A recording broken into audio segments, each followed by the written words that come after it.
Salut les amis, un petit sujet d'analyse. On va analyser deux personnes. Alors, ne pensez pas que je veuille m'acharner sur Trump, qu'on soit d'accord. C'est juste que je voulais argumenter, et je vous propose cette vidéo en gage d'argumentation, sur le fait que Trump n'était pas un stratège. C'est un sujet d'analyse. On prend Trump, j'aurais pu prendre... quoique Trump, c'est un bon sujet. Et j'ai voulu le comparer à un véritable stratège. Et à toute chose égale, donc je l'ai comparé à un autre chef d'État, le général de Gaulle. Pour moi, Trump n'est pas un stratège. C'est même l'inverse d'un stratège. C'est un benet politique. Néanmoins, ni toi, ni moi, et je vais surtout parler de moi, ne lui arrivons à l'âge vie. Je ne veux pas donner l'image du Trump stupide ou débile. À ce niveau-là, il n'y a personne qui est stupide.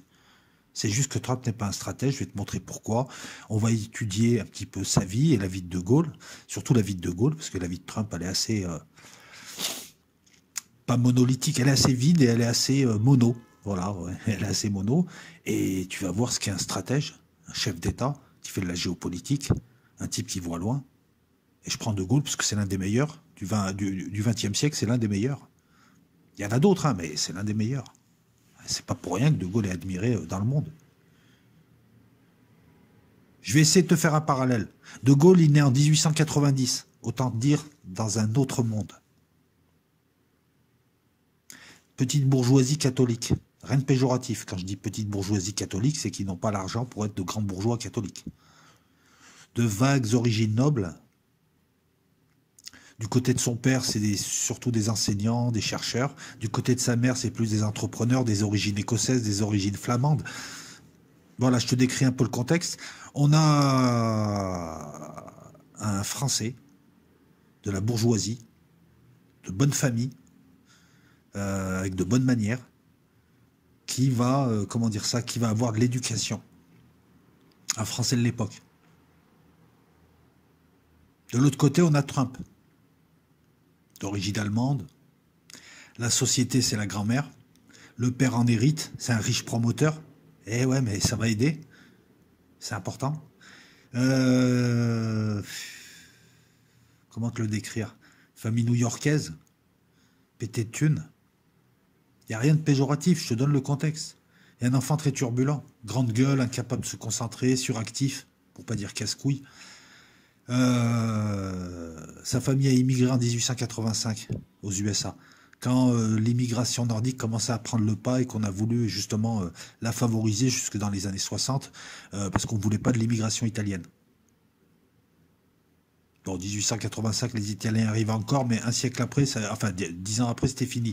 On va aborder la scolarité des deux. Donc tu vois d'un côté quelqu'un de plutôt de pondéré, de bonne manière, mesuré, réfléchi. De l'autre côté, c'est plus un casse-cou et un casse-couille. La scolarité, d'un côté, on peut parler d'éducation. C'est pas une scolarité, c'est une éducation. De l'autre côté, on peut parler de scolarité. Écoute, très tôt, De Gaulle s'inspire de Barès, Bergson, Charles Péguy ensuite. Trump, il fait quoi? Une page Facebook? Non, mais c'est à peu près ça. Si Facebook, Trump lisait Mickey à l'époque. Donc voilà. De Gaulle fera une école privée catholique, c'est son premier exil, chez les jésuites en Belgique. Son père lui-même enseignera chez les jésuites et effondra son cours après la loi de 1905, surtout après 1907, lorsqu'on interdira aux congrégations d'enseigner. On a une famille qui est politisée, catholique, de droite, et qui a des convictions. Son père se fera rappeler à 66 ans, ou à 64 ans, en 14. Il se fera rappeler pour servir. Ça te donne un peu l'idée. Ils sont là pour servir. C'est la bourgeoisie de l'époque, les hommes de l'époque, les hommes importants de l'époque, qui sont là pour servir leur pays. On a affaire à des gens de conviction. De l'autre côté, Trump, c'est simple, il fait une université catholique jésuite à New York. Il est turbulent, on l'envoie dans une école militaire. Mais les écoles militaires privées, c'est pas Saint-Cyr, c'est pas ce que fera De Gaulle. C'est une école militaire, c'est quasiment pour le remettre au pas. Et ensuite, qu'est-ce qu'il va faire? Une école à Wharton, une école d'immobilier. C'est ça, c'est une scolarité. Le mec, il va choper une licence en immobilier. Hein, c'est limite un BTS force de vente. De l'autre côté, il va chez les jésuites. Il lit Barès, il lit Bergson. Il y a toute sa famille, sa mère est très politisée. Dès 1905, De Gaulle se voit le libérateur de la France. Il l'écrira dans un texte en 1905 et il avouera plus tard en avoir toujours eu l'intuition. Pour lui, la Providence choisit un homme et cet homme doit accomplir un destin. Il a un destin. Trump aussi croit en son destin, très tôt. On ne peut pas lui nier. Mais d'un côté, il y a du Jeanne d'Arc, du Napoléon, de Louis XIV, de l'autre côté, il y a du Bernard Tapie qui a réussi. D'un côté, il y a une éducation, de l'autre côté, il y a une scolarité. On va poursuivre, c'est important d'installer le contexte pour bien te montrer un petit peu ce qu'est un stratège. Il y a de la culture aussi. Ça, c'est important. Eh ouais, c'est pas Sun Tzu. Non, non, de la vraie culture. Voilà, si tu veux de la stratégie géopolitique, il faut pas lire Machiavel et Zhu. Il faut lire De Gaulle. Voilà, il faut lire De Gaulle, il faut lire les grands hommes du XXe siècle, parce que le contexte est approprié, déjà, c'est évident. Voilà, les mecs qui citent Zhu, c'est qu'ils ne l'ont pas lu, parce que voilà, c'est n'importe quoi. La vie active, De Gaulle, il est affecté au 33e régiment d'infanterie. Son colonel s'appelle Pétain, le futur héros de la Première Guerre mondiale. Et oui, Pétain, avant d'être un vieux collabo, c'était aussi un héros de guerre. C'est ce qui lui sauvera la vie. Il est à Arras, donc sous les ordres du colonel Pétain. Il est là pour servir, lui. Il va à l'armée. Trump, qu'est-ce qu'il fait? Il va travailler avec papa en 68, dans la boîte à papa. Ah oui, il se fait exonérer de Vietnam. Il ne sait même pas pourquoi. Il ne sait même pas quel pied est blessé. Mais il s'est fait exonérer de Vietnam. Tu vois déjà la différence? Il y en a un qui vient se servir, l'autre qui vient servir. Il y en a un qui vient jouir, l'autre qui vient apporter.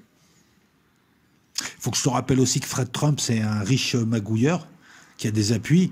C'est un rusé. Trump sera un rusé. C'est un rusé, Trump. Il est plus rusé qu'intelligent. Fred Trump a des liens avec le Ku Klux Klan, par exemple. Fred Trump sera poursuivi dans les années 70 parce qu'il louait à tout le monde sauf aux blacks. Donc il a dû... et il l'a reconnu, il a signé un accord, il a calmé le jeu. La boîte, c'est même pas son père qui l'a créée, c'est sa grand-mère. Donald, lui, va la reprendre en 74. Mais il se lancera qu'en 78, véritablement. Il se lancera avec 1 million prêté par son père sur Manhattan, avec les appuis de papa. De Gaulle, c'est pas papa qui va le faire.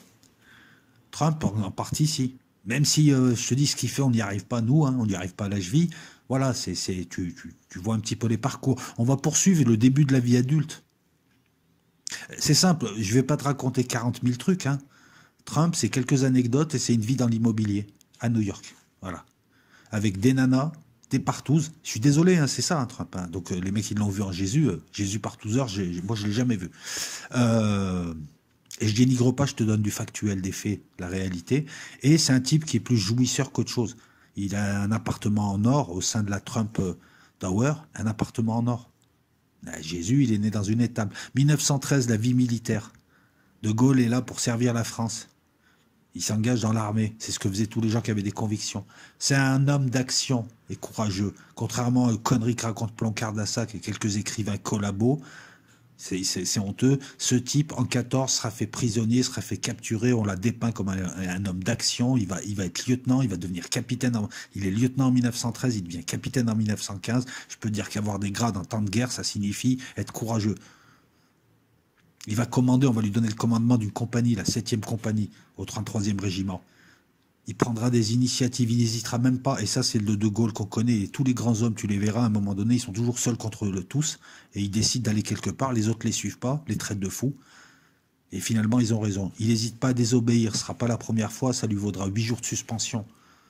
Pendant ce temps, en 73, je te dis, la famille Trump, elle est visée par une enquête du département de la justice pour discrimination contre les Afro-Américains pour l'accès à la location.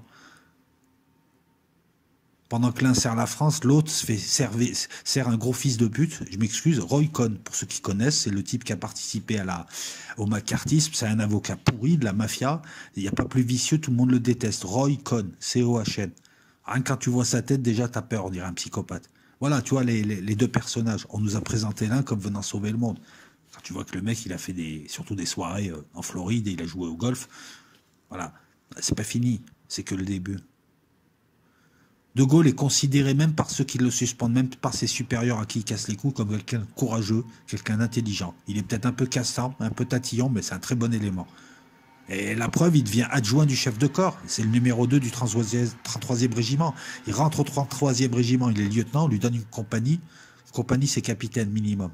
Ou alors un vieil adjudant des familles, hein, quand tous les capitaines sont morts. Et il finit adjoint du chef de corps. Et oui, donc quand je te dis homme d'action, courageux, un élément de valeur, les faits, voilà, te le montrent, puisque sinon on ne le nomme pas. On est en temps de guerre, là, il n'y a pas de piston dans l'armée. Enfin, il y a des pistons dans l'armée, si, il y a des retours, des influences politiques. Mais je veux dire, à ces niveaux-là, en temps de guerre, quand on te donne les grades, c'est que t'as fait du bon boulot. 1916, il va tenter une percée avec sa compagnie. Il va être blessé par une baïonnette, il sera capturé, il tentera de s'évader comme font tout bon officier au lieu de rester tranquille. Parce qu'il est dans un camp d'officier, il est bien nourri, il a des draps propres. Mais lui, non, il tente de s'évader. C'est la mission d'un soldat. Tenter de s'évader pour divertir le plus d'hommes possible. Ils seront pas au front comme ça. Ils seront à ta recherche. Il finit un camp disciplinaire pour officier en Allemagne. Et il va pas qu'en faire un. Il va faire 5 tentatives d'évasion. Il va faire 32 mois de prison. C'est son deuxième exil en Allemagne. Il va faire une dizaine de camps. Parce qu'à chaque fois, il essaye de se barrer. Ça tombe bien, il va rencontrer le général Catroux, qui va être connu. Roland Garros, l'aviateur. Tukhachevski, grand maréchal soviétique. Il sera libéré après l'armistice. Trump, pendant ce temps, 78, enfin pendant ce temps, je fais un parallèle, hein, attention. Là, d'un côté, c'est 1916, et puis là, on va parler de 1918, où De Gaulle sera libéré. Il sera amer, malgré plein de décorations. Il s'est senti inutile, parce qu'il a perdu 32 mois à ne pas combattre. Tu vois l'état d'esprit. De l'autre côté, 78, première affaire importante de Trump. Bernard Tapie qui a réussi. Il va acheter des parts dans l'hôtel Commodore. Il va magouiller. Il va obtenir un prêt de 70 millions de dollars, qui sera négocié par papa. Un groupe financier, donc papa est là, il l'aide, c'est pas une légende. Il réussit quand même son projet et ça s'appelle la Trump Tower ensuite, 58 étages, il va y habiter, ce sera son siège social. Le projet est fini en 83. Donc il a les moyens, on l'aide, mais il réussit. Il faut, bon voilà, mais c'est plus un rusé parce qu'il a des bons appuis. Toute sa vie, Trump bénéficiera de bons appuis, de milliardaires, de gens derrière qui vont à chaque fois lui sauver la mise, notamment lors de ses nombreuses faillites. Et le gars sait comment procéder. Mais que dans l'immobilier, c'est un rusé. Quand il est arrivé en politique, il s'est retrouvé démuni. La ruse, ça marche pas en politique. Hein, il y a un truc au-dessus qui s'appelle l'intelligence. En 86, il est en désaccord avec le maire de New York. Il va financer la patinoire de New York. Il va la faire retaper en 3 mois. Il va se faire sa pub. Mais ce qu'on dit pas, c'est qu'il obtiendra des retours derrière. C'est un rusé et un malin. Il est là pour se servir. Pendant ce temps, De Gaulle, je te dis, en 1918, il est croix de bois, croix de fer de la chevalier de la Légion d'honneur, pardon. En 1919, il a la croix de guerre 14-18 avec étoile d'argent. Ça veut dire que tu as combattu, tu t'es bagarré.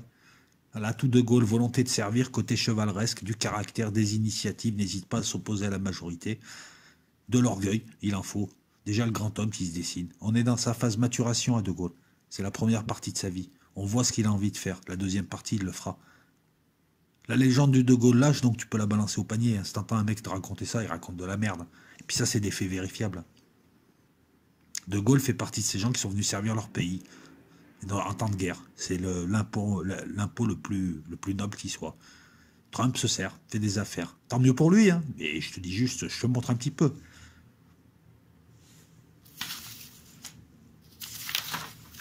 On va poursuivre. 1919, De Gaulle, c'est un homme d'action. C'est pas qu'un homme de conviction, c'est un homme d'action et c'est un homme d'esprit. Il part en Pologne, il y a la guerre russo-polonaise qui va commencer. Il est instructeur à Ramberto.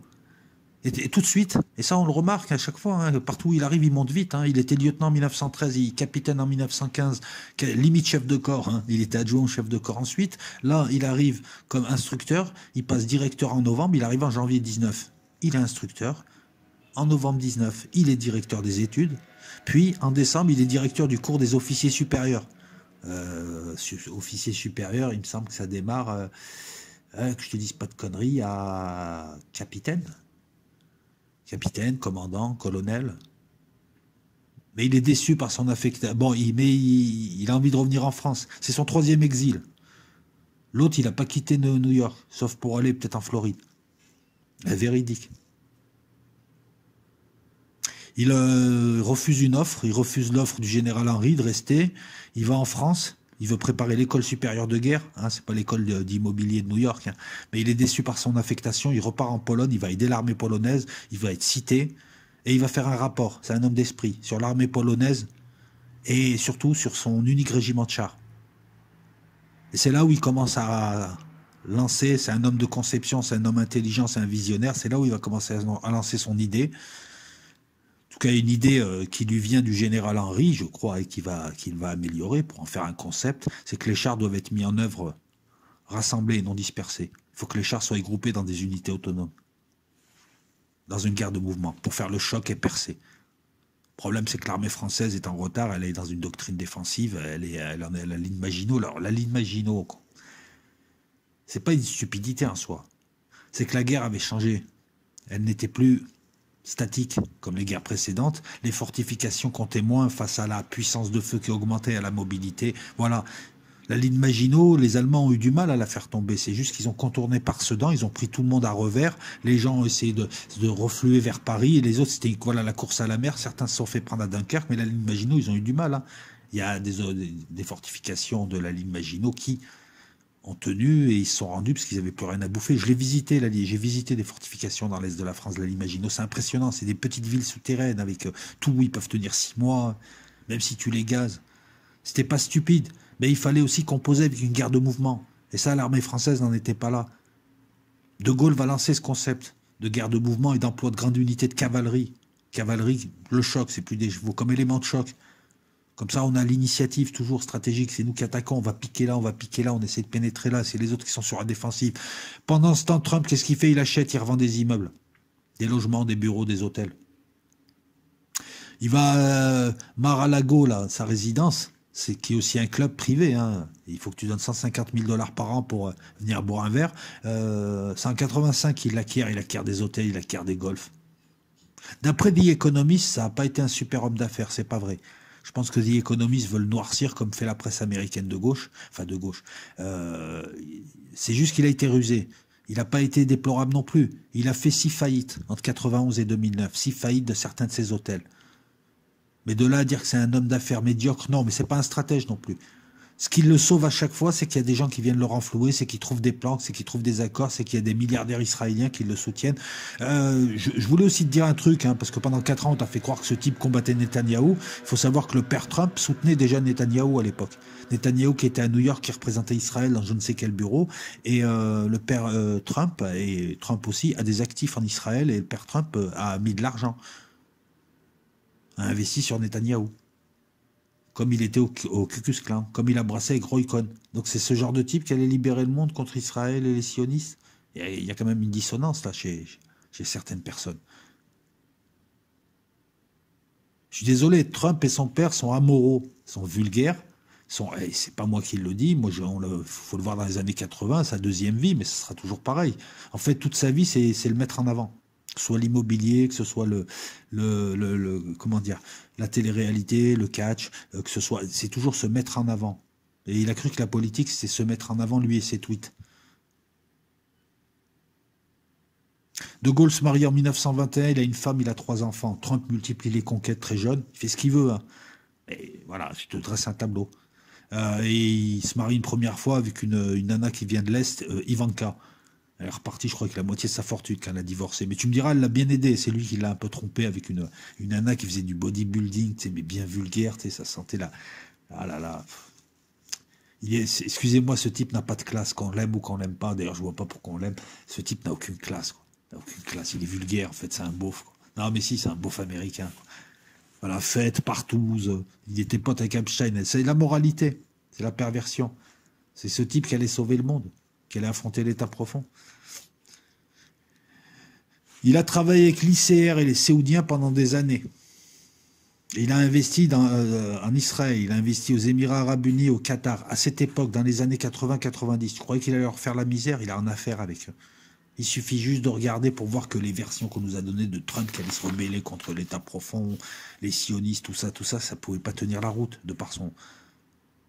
D'un côté, on a une vie pleine avec des valeurs morales qui représentent une civilisation, un peuple, une culture, une histoire, une religion, de la dignité. De l'autre côté, on a une vie vide, un ballon de baudruche, des valeurs boursières qui représentent l'ultralibéralisme, le mépris, le j'ai plein d'argent, j'ai raison, la grande gueule new-yorkaise. Trump, c'est un agent immobilier à Gourmette qui a réussi, voilà. Même aux USA, je te dis, il fait vulgaire. C'est l'un des présidents les plus vulgaires qu'on ait pu voir. Quand il va en Corée, qu'est-ce qu'il montre? Ah, il montre sa voiture. Ouais, non, mais si. Quand De Gaulle il va dans un pays, il montre la France.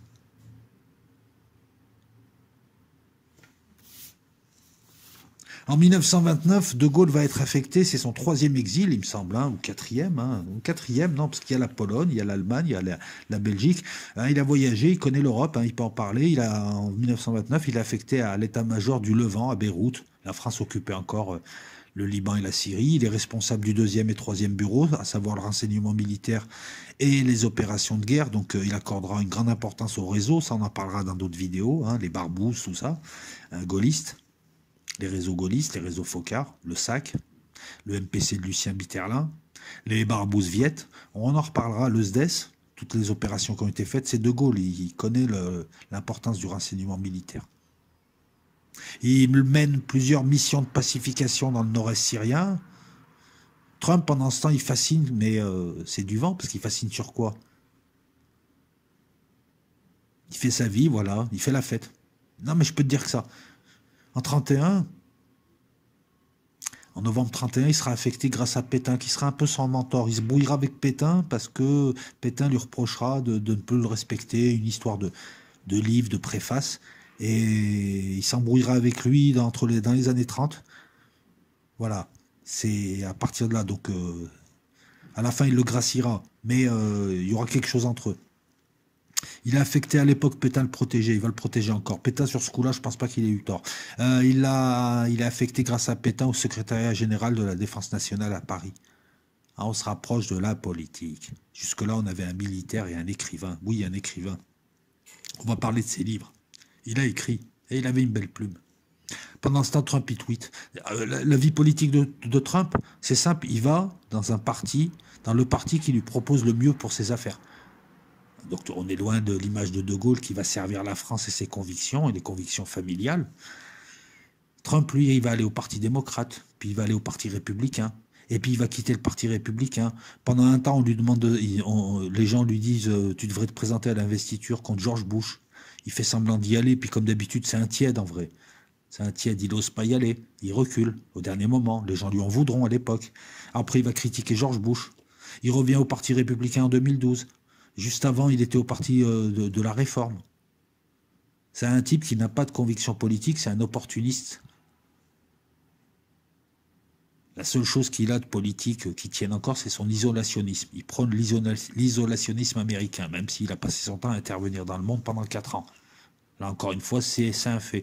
Pendant ce temps, De Gaulle s'initie à la politique. En 1931, il rentre au secrétariat général de la Défense nationale à Paris. Il va travailler sur le projet de loi militaire, il se fait les dents. Le 25 décembre 1933, il est promu lieutenant-colonel. De Gaulle tacticien, De Gaulle concepteur, De Gaulle écrivain tacticien, c'est un homme complet. Il va écrire en 1924 La Discorde, en 1932 Le fil de l'épée, en 1934 24 La Discorde, 32 Le fil de l'épée, 34 Vers l'armée de métier, 38 La France et son armée. C'est un écrivain politique, puis il écrira ses mémoires sur la fin. Et il les prolongera l'année avant qu'il meure, en 70 ou 69. Je vous mettrai ça au montage. Il a déjà une vision à travers ses livres. Une nation, c'est-à-dire un pays, un territoire, un peuple, une histoire, des pérégrinations. Et il voit un chef légitime qui a une relation de confiance directe avec son peuple, qui lui donne cette légitimité, et autour de lui des grands commis de l'État. Voilà comment il conçoit la chose. Trump, pendant ce temps, lui, il n'a pas une vision, il a une soirée. Et De Gaulle veut restaurer la France déclinante depuis 1915, et la remettre à sa place. On a les héros qu'on mérite. Hein. C'est les soirées.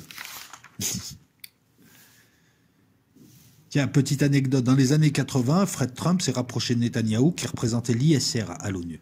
Il va le soutenir de manière importante. Lui et la droite israélienne, il va acheter des obligations d'État à Israël.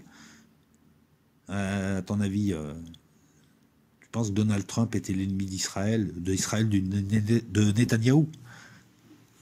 Voilà, les faits te montrent clairement qu'on t'a raconté des conneries. Quoi. Je veux dire, il suffit de voir les faits pour te dire que ça tient pas la route. Ça, plus tous les cadeaux qu'il a fait, tu te dis, bah finalement, il a fait l'inverse, on nous a menti. À la mort du père Trump, alors Donald, lui, il a 2 sœurs, 2 frères. De Gaulle, il me semble qu'il a 2 frères, 1 sœur. Ça se ressemble. Donald Trump va hériter de son père, à la mort de son père en 99, de 40 à 200 millions. Ça tombe bien, il n'avait pas trop de... C'était pas sa super période non plus. Donc ça tombe bien. Encore une fois, son père le relance. En 2006, il va acheter 500, pour te montrer un peu son amoralité, il va acheter 570 hectares en Écosse, dans une zone d'intérêt scientifique, il s'en foutra. Il va promettre 6000 emplois, il en créera que 200, il reconnaîtra à la fin qu'il s'est un peu foutu de la gueule de tout le monde, qu'il s'en foutait de la nature, tout ça. Voilà, c'est le mec qui se sert. C'est pour lui, voilà, c'est capitaliste. C'est pas une critique, c'est un constat. Il se sert, il est là pour se servir, il en a rien à foutre des autres. De Gaulle, qu'est-ce qu'il a fait là tout le long? Il s'est servi. Dans ses livres, De Gaulle, par exemple, hein, voilà, en plus homme complet d'un côté, de l'autre côté jet-setter. Eh si, c'était ça. Jet-setter, bon dans l'immobilier, qui passe à la télé et qui fait la promotion de combats de boxe dans ses hôtels. Combat de Tyson, entre autres. De Gaulle, donc écrivain, il a, dans son premier livre, il parle de la nécessité d'avoir une unité de commandement et surtout de la primauté du politique sur le militaire, que c'est toujours les politiciens qui gèrent le pays et les militaires leur obéissent. C'est énorme pour un militaire. Dans le deuxième livre, il va parler de l'importance de la formation des cadres. Et ça, on le verra en 40, hein, avec les généraux comme Gamelin. On a vu que les mecs, je sais pas où ils se sont formés, peut-être à Lidl, peut-être à Pôle emploi, mais ils se sont fait avoir, quoi. Et puis, ça fait pas mal de temps que l'armée française est à la ramasse. Ça, c'est le mal français. T'as toujours des génies, puis t'as des mecs qui les bloquent. Voilà, le côté casse de l'avier. Le mec, il voit à l'avance que les autres en face, que ça change de guerre, que ça change d'époque, ils en sont encore à, tu sais, avec des frégates de Louis XIV. Et des fortifications un peu partout en France, croyant que la guerre va être une guerre comme en 14, alors qu'on le voit à l'armement, on le voit à l'arrivée de l'aviation, on le voit à l'arrivée de la mitrailleuse, on le voit à l'arrivée du char, que ça va être une guerre de mouvement, c'est évident. De Gaulle le voit, d'autres le voient, s'inspire de Gaulle. Mais voilà, personne n'est prophète en son pays. Il reprend les idées du général Étienne, mais il va les améliorer, donc sur la nécessité de corps blindés autonomes. Jusque-là, on utilisait les blindés, alors que les blindés français étaient supérieurs à tous les autres blindés, on les utilisait, on les saupoudrait dans des unités d'infanterie, c'était des canons qui roulaient et qui venaient en appui de l'infanterie. C'était stupide. Et ça trouvait vite ses limites sur un champ de bataille. Surtout qu'en face, il y avait les nids de mitrailleuses, l'aviation arrivait. Alors que là, c'est l'idée du blitzkrieg, c'est l'idée de la guerre moderne. Des colonnes de blindés qui forcent, des points qui percent, appuyés par l'aviation, appuyés par une artillerie longue portée, appuyés par ce que tu veux, par le feu. Eux, ils font le choc, ils percent les lignes, et ils essayent d'envelopper, ils vont très très vite en profondeur. C'est le blitzkrieg. La seule chose que De Gaulle n'a pas perçue, c'est l'intérêt de l'avion, qui fait de l'attaque au sol. D'abord suprématie aérienne, ensuite de l'attaque au sol. D'abord il prend le ciel, ensuite il peut attaquer au sol, il va aider les chars. En face, ils subissent des percées, ils sont obligés de reculer. Sinon, ils se font envelopper dans des grandes poches, et ils sont prisonniers. C'est ce qui s'est passé avec les Russes. Des poches qui t'enveloppaient 100 000 Russes, 200 000 Russes. Parce que les gars fonçaient, puis ils perçaient sur 50-70 km en profondeur et ils t'enveloppaient. De Gaulle pense qu'il faut aussi créer une armée de métier, aux côtés d'une armée de conscription. Blum et les autres à gauche, et à raison, craignaient l'armée de métier. La gauche craignait de l'armée de métier parce que tout le 19e siècle, l'armée a servi à tirer sur le peuple lors des révolutions. Que ce soit lors des printemps des peuples, que ce soit en 1830, que ce soit pendant la Révolution française. Donc il y avait quand même des craintes légitimes. Voilà. Le seul qui l'écoute, c'est Paul Reynaud, qui sera le futur président du Conseil, c'est l'équivalent de Premier ministre. Sinon, personne n'adhère aux idées de Gaulle en France. La nécessité de l'importance des cadres, de l'autonomie de corps blindés qui pourront par le feu et le mouvement trouver l'initiative, faire la percée. Hein, c'est ce que faisait Napoléon avec ses troupes. Napoléon était souvent en sous-nombre, mais dans les champs de bataille, il manœuvrait tellement bien qu'il se retrouvait en surnombre sur certains points bien précis, ça faisait des percées. Ça trouait l'adversaire qui subissait la folia francese, comme il disait, pendant les guerres d'Italie. En Allemagne, par contre, tu as un mec qui s'appelle Guderian, qui sera un général de blindés de Panzer. Lui, il va bien s'inspirer de Gaulle pour former les divisions de Panzer qui feront le Blitzkrieg avec les fameux Stuka et les Messerschmitt qui assurent la suprématie aérienne, Messerschmitt 109 qui assurent la suprématie aérienne qui font les combats, Stuka qui font en piqué, qui font du bombardement et de l'attaque au sol, et les Panzer qui sont tout en mouvement, qui passent par la poche de Sedan, par la Belgique, et qui enveloppent tout l'est de la France, où il y avait toutes les armées françaises qui ont été obligées de reculer. Certaines, dans le nord, se retrouvaient à Dunkerque, ça a été un désastre. Voilà, pour te faire un peu de tactique et t'expliquer. Le char était pour eux une artillerie roulante. Avec De Gaulle, Guderian, c'est le char moderne de maintenant. Bataille de chars qui... Voilà, parce que tu es enveloppé, t'as le feu et t'es caché dans des blindés. C'est le mal français. Parce que sinon, la guerre aurait été gagnée. Elle a été perdue sur ça. Les idées de Gaulle donc seront appliquées plus tard. Seront appliquées par les Allemands et tardivement, en mai 40, on va le voir là, hein. On lui demandera, on essaiera de mettre en place des énormes unités de blindés en France, mais enfin, le temps de rassembler les canons, la guerre était finie. Le temps de rassembler les chars, le temps de les mettre en route, la guerre était finie. Les quelques blindés qu'il a eu, bon, bah, ont servi à des contre-offensives, ça a servi à limiter, et puis ça s'entraîne tout ça, je veux dire. Il faut les entraîner, tes pelotons de chars. Manque de vision, voilà, le seul manque de vision de Gaulle, c'est qu'il ne constatera que durant la guerre mondiale que l'aviation était hyper importante et qu'elle pouvait, adjointe au char, donc compléter sa vision. Sa vision, c'est la guerre moderne. Trump, tu peux me rappeler sa vision en guerre ou même en immobilier? De Gaulle est un politicien maintenant. Il commence à fréquenter des salons non officiels comme celui du retraité, le colonel Mayer, qui est favorable à sa vision. Il commence à parler un petit peu de sa manière de voir les choses. C'est ça qu'on voit que c'est un grand homme. Il ne se contente pas de faire une carrière politique, d'être ambitieux, de monter. Il est là pour apporter quelque chose. Il apporte sa vision à la France, à l'armée française. C'est ça qui fait un grand homme. L'état-major refuse sa vision, parce que l'état-major est conservateur et stupide. Il va la compléter, sa vision. Comme tout homme intelligent, il va chercher aussi des idées ailleurs, qu'il améliore. C'est comme ça, le processus créatif. Il va aller voir du côté du général Fuller, par exemple, cette histoire de guerre de mouvement avec une armée de métier et des blindés qui seront en appui, mais dans des unités autonomes, pas saupoudrées au milieu d'unités d'infanterie. Il fait de la politique. En 1934, il va dans une conférence liée à l'Action française. Il a des influences monarchistes. C'est un homme de droite, très à droite. Il est très virulent contre le parlementarisme. Et ça, on le verra ensuite. Comment il va le combattre. Il avait des convictions déjà ancrées dès le début. Il est proche de l'Action française, des monarchistes, des maurassiens avant la guerre. Il s'en éloignera qu'en 1938 pour avoir une vision républicaine, mais enfin sa vision de la République, c'est un homme désigné par le peuple pour emmener une nation tout en haut. C'est un peu le synonyme d'un roi, quelque part. C'est pas pour rien que dans les années 60, il va parler de restaurer le roi de France. C'est pas pour rien qu'on dit de la Constitution de 1958, la Ve République, c'est une constitution monarchique.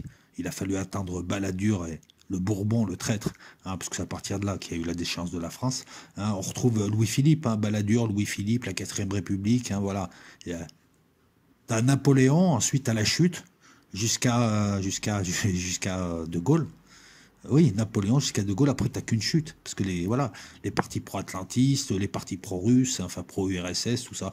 De Gaulle va s'en charger ensuite, on va y venir. C'est un homme de droite, mais curieusement, et à l'inverse justement de ce que devient un homme en mûrissant, lui, il va aller vers le centre avec l'âge. Il va s'ouvrir. Par exemple, dire que De Gaulle était raciste, c'est stupide. Si on utilise des termes d'aujourd'hui.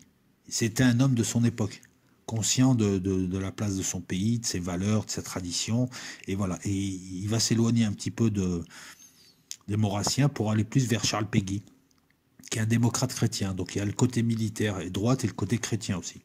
Chrétien humaniste. Ça ne l'empêche pas de citer un exemple pour certains aspects, hein, pas pour tout. L'Italie de Mussolini ou les USA de Roosevelt. Il a une vision pour son pays. Mais jusque-là, il n'est pas encore idéologue, ça. En faisant de la politique, il le devient, et puis il va faire du réseautage. Les salons de l'époque que tu fréquentes, c'est le Facebook, quoi. C'est voilà, c'est les lives YouTube, c'est tout ça, c'est le réseautage. Il va rencontrer son mentor, l'avocat Jacques Aubertin, il va rencontrer Paul Reynaud, le futur président du Conseil, juste avant-guerre. Gaston Palevski, qui deviendra l'un de ses ministres, je crois, des armées. Maurice Déa. Pendant ce temps, Trump, il va rencontrer Roy Cohn et des stripteaseuses. Non, je suis dégueulasse, je sais. Non, mais quand tu fais la comparaison, voilà, bon, un grand homme et un grand homme, enfin, tu t'aperçois qu'il y a un grand homme et un homme tout court. Voilà. On a avec De Gaulle un homme d'action, un homme de réflexion, un penseur, un homme de valeur, un homme politique, un pragmatique. En 1935, il va approuver le pacte entre Philippe Laval, très à droite, et Staline. C'est dans son livre L'armée de métier en 1934 qu'il va évoquer cette notion de grand homme. On a tout De Gaulle, là. Servir, grand homme, tout pour le pays, le peuple qui est seul légitime, les crapahutages politiques ou des états-majors, c'est de la merde. Moi, je pense comme ça et je pense que c'est bon, vous pouvez penser ce que vous voulez. Moi, je vais mettre en œuvre et je vais donner l'exemple et je vais y aller en premier. Voilà, on a tout De Gaulle. En 1937, en juillet 1937, le lieutenant-colonel De Gaulle est affecté au 507e régiment de chars de combat. C'est cool. Son arme de prédilection. Il est commandant par intérim en septembre, il sera colonel en décembre. Comme d'habitude, à peine il arrive, pim pam poum, il se retrouve premier ou deuxième. Et c'est là où il va rencontrer l'hostilité d'un deuxième personnage célèbre, le général Giraud, un pétainiste, un futur rival, puisque Roosevelt voudra le mettre à la tête de la France. Giraud était prêt à tout donner. Et c'est là où tu verras le stratège de Gaulle, comme il va te l'éliminer, comme il va te l'enfumer. Lui, il parle pas d'état profond, lui, il parle pas de deep state, lui. Lui, il te les envoie. Ah ouais. Et tu vas voir, il va en enrhumer pas mal. Là, pour l'instant, on est dans. C'est l'échauffement. L'hostilité du général Giraud sur sa conception de l'utilisation des chars, alors qu'on sait que De Gaulle a raison. Et en 37, tu commences à voir un petit peu, les Allemands sont actifs, tu vois bien qu'ils sont en train de faire des chars, que s'ils font des chars, c'est pas pour rien, c'est pas qu'ils s'emmerdent. Je sais pas, quel manque de vision de gens stupides, c'est le mal français, des élites de merde. Voilà. Des gens du peuple extraordinaires qui sortent et des élites de merde. Hyper conservatrices parce que c'est fatigant, parce qu'on ne faut rien changer, parce que c'est plus confortable. C'est exactement ça, hein. Et ça donne des défaites avec des occupations et des millions de morts après. Mais c'est exactement ça. Des poids morts qui tirent vers le bas. Une fois qu'ils sont là-haut, ils bloquent tout, ils tirent vers le bas. C'est ça. Hein. Et on connaît ça maintenant dans tout, dans la culture, dans le cinéma, à tous les postes. Des médiocres. Qui empêchent justement des De Gaulle et autres. Il y en a plein des De Gaulle qui demandent à percer. Dans tous les domaines. Il est seul contre tous. Mais au mépris de sa carrière. C'est un homme de conviction, je te dis. Il se tait pas, c'est pas un vulgaire opportuniste. Il veut être le chef de la France, nommé par le peuple pour sauver la France et restaurer son renom. Il sait que c'est lui, la Providence l'a désigné. C'est pas de la prétention, c'est une intention. Donc c'est pas un petit ambitieux qui veut être président à la Sarkozy. C'est pas Trump qui veut être président et quand il est président, il sait plus quoi faire. Au mépris de sa carrière, il va continuer à prôner cette idée. Il pense que c'est indispensable face au réarmement allemand. Il écrit à 80 politiques, des députés entre autres et des ministres, un rapport sur la nécessité de grande unité blindée autonome. Ce n'est qu'en mai 1940, 3 jours avant le 10 mai, avant le début de la percée de Sedan, par l'Allemagne, blindé Stuka, qui contourne la défense française et l'enferme, la débâcle. Un mois après. Donc c'est 3 jours avant le début de la guerre qu'on va lui confier la 4e division de chars de reconnaissance, la 4e DCR. 364 blindés. Ah, ils sont pas tous là, il en a 80 au début. Et puis ils arrivent, faut attaquer, ils savent pas comment faire, les gars ils se connaissent pas, démerde-toi. C'est la plus puissante unité de l'armée française en théorie. En pratique, elle n'est pas coordonnée, elle n'est pas entraînée, les chars sont pas à disposition. Il va affronter des équipages de chars allemands qui sont surentraînés, ils ont fait que ça, ils ont fait du drill pendant des jours et des jours. Ben, malgré ça, il va arriver, hein, c'est un bon soldat, il va arriver à retarder l'ennemi le 15, permettant le repli de troupes. Hein, il va faire des contre-attaques, il va tenter des initiatives super osées avec 80 chars, il va réussir à couper les lignes d'approvisionnement allemandes, il va avancer, mais à un moment donné il ne pourra pas tenir la position, il n'y a personne qui le suit parce que l'armée française était commandée par des tocards alors qu'elle était beaucoup plus puissante que l'armée allemande. À chaque fois qu'ils ont affronté l'armée allemande, ils lui ont mis une fessée, les quelques batailles, il y a eu 100 000 morts quand même côté français, ça s'est battu un peu. Et puis je vais t'expliquer un petit peu la malhonnêteté anglo-saxonne et leurs rumeurs comme quoi la France perd toutes ses guerres, qui est née là parce qu'en fait politiquement ils avaient accepté de collaborer, c'était pas une histoire de défaite. Je vais t'expliquer comment il y a eu la débâcle. C'est grâce aux Anglais à Dunkerque. Avec 150 chars, il tente une offensive le 17, ça fait une semaine, quelques succès malheureusement, et en face de lui il y a l'artillerie et l'aviation allemande qui vont te stopper. Il peut rien faire contre l'aviation allemande. Le 21 c'est la bataille de Montcornet. Et là, on voit un De Gaulle mi-soldat, mi-politique, mi-visionnaire, mi-homme moderne, mi-nubuck aussi, si tu veux, mi-cuir. Il va utiliser la radio pour faire un appel aux Français pour les réconforter. Et ça paraît rien comme ça, mais c'est très intelligent. Le 25 mai, il est nommé général de brigade temporaire. Il était déjà dans les faits, hein, vu ce qu'il commandait, il était général de division. Le 28, 2 contre-attaques vers Abbeville. Il réussit à capturer 400 Allemands. Il va résorber une poche de résistance allemande. Malheureusement, il ne peut pas prendre la ville parce que ça ne suit pas derrière. Il est cité par Weygand, le chef d'état-major, grand général, comme un chef admirable de cran et d'énergie, qui a fait des prisonniers, qui a progressé 14 km dans les lignes ennemies, qui a combattu comme un lion, etc. etc. Bref, hein, donc le De Gaulle qui est trouillard, qui s'est enfui, hein, comme le dit Plancard d'Assac, c'est vraiment du pipeau. Du 26 mai au 2 juin, les Anglais, sans prévenir, vont rapatrier 200 000 hommes vers Dunkerque et ils vont déstabiliser le front qui commençait un peu à s'écrouler mais qui reculait en bon ordre. Tu as 140 000 Français qui vont les suivre. Tu enlèves 340 000 hommes qui se retrouvent dans la poche de Dunkerque, qui abandonnent 2500 canons, 85 000 véhicules, 68 000 tonnes de munitions, 147 000 tonnes de carburant aux Allemands, 317 000 tonnes d'approvisionnement et qui perdent en plus 35 000 prisonniers. Les Allemands, ils sont là, c'est 1 ou 2 millions qui arrivent. Hein. Je crois que c'est deux armées, c'est 2 ou 3 corps d'armée, et les autres, ils sont bloqués dans l'est de la France. Regarde sur une carte un petit peu, j'essaierai de te mettre ça sur une carte. Tu vois, c'est ça qui a provoqué la débâcle. Les Allemands ont pris de flanc et allaient sur Paris. Les autres n'arrivaient pas à reculer, ils étaient coupés de Paris. Parce que les Anglais se sont barrés, comme des lâches. Et ensuite, ils te disent, oh, vous n'avez pas résisté. Les Français, ils ne savent pas se battre. Alors que la France a mis plus de tabac aux Anglais que l'inverse, et la France est le premier pays qui a gagné le plus de batailles. Donc cette légende de merde, quand vous la propose, bah, tu cites toutes les batailles françaises, tu verras que, voilà, notamment les batailles contre les Anglais, et tu pourras citer Dunkerque, hein, c'est juste qu'ils se sont fait défoncer par les Allemands. Parce que l'armée française tenait, c'est les Anglais qui avaient une mauvaise armée.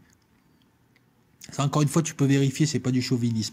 Le 16 juin, Paul Reynaud, bah, voyant la débâcle, va relever Daladier, deviendra ministre de la guerre. Le 6 juin, De Gaulle est convoqué d'urgence à Paris pour occuper le sous-secrétariat d'État à la guerre et à la défense nationale. Tu vois, il arrive en plus dans le chaos, le mec.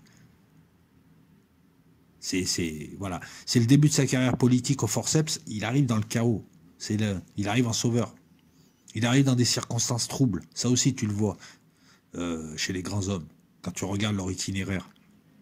Et il arrive sur un malentendu, j'ai envie de dire. Parce qu'il y a tellement de requins qui veulent ces postes que normalement, il n'aurait jamais dû y accéder.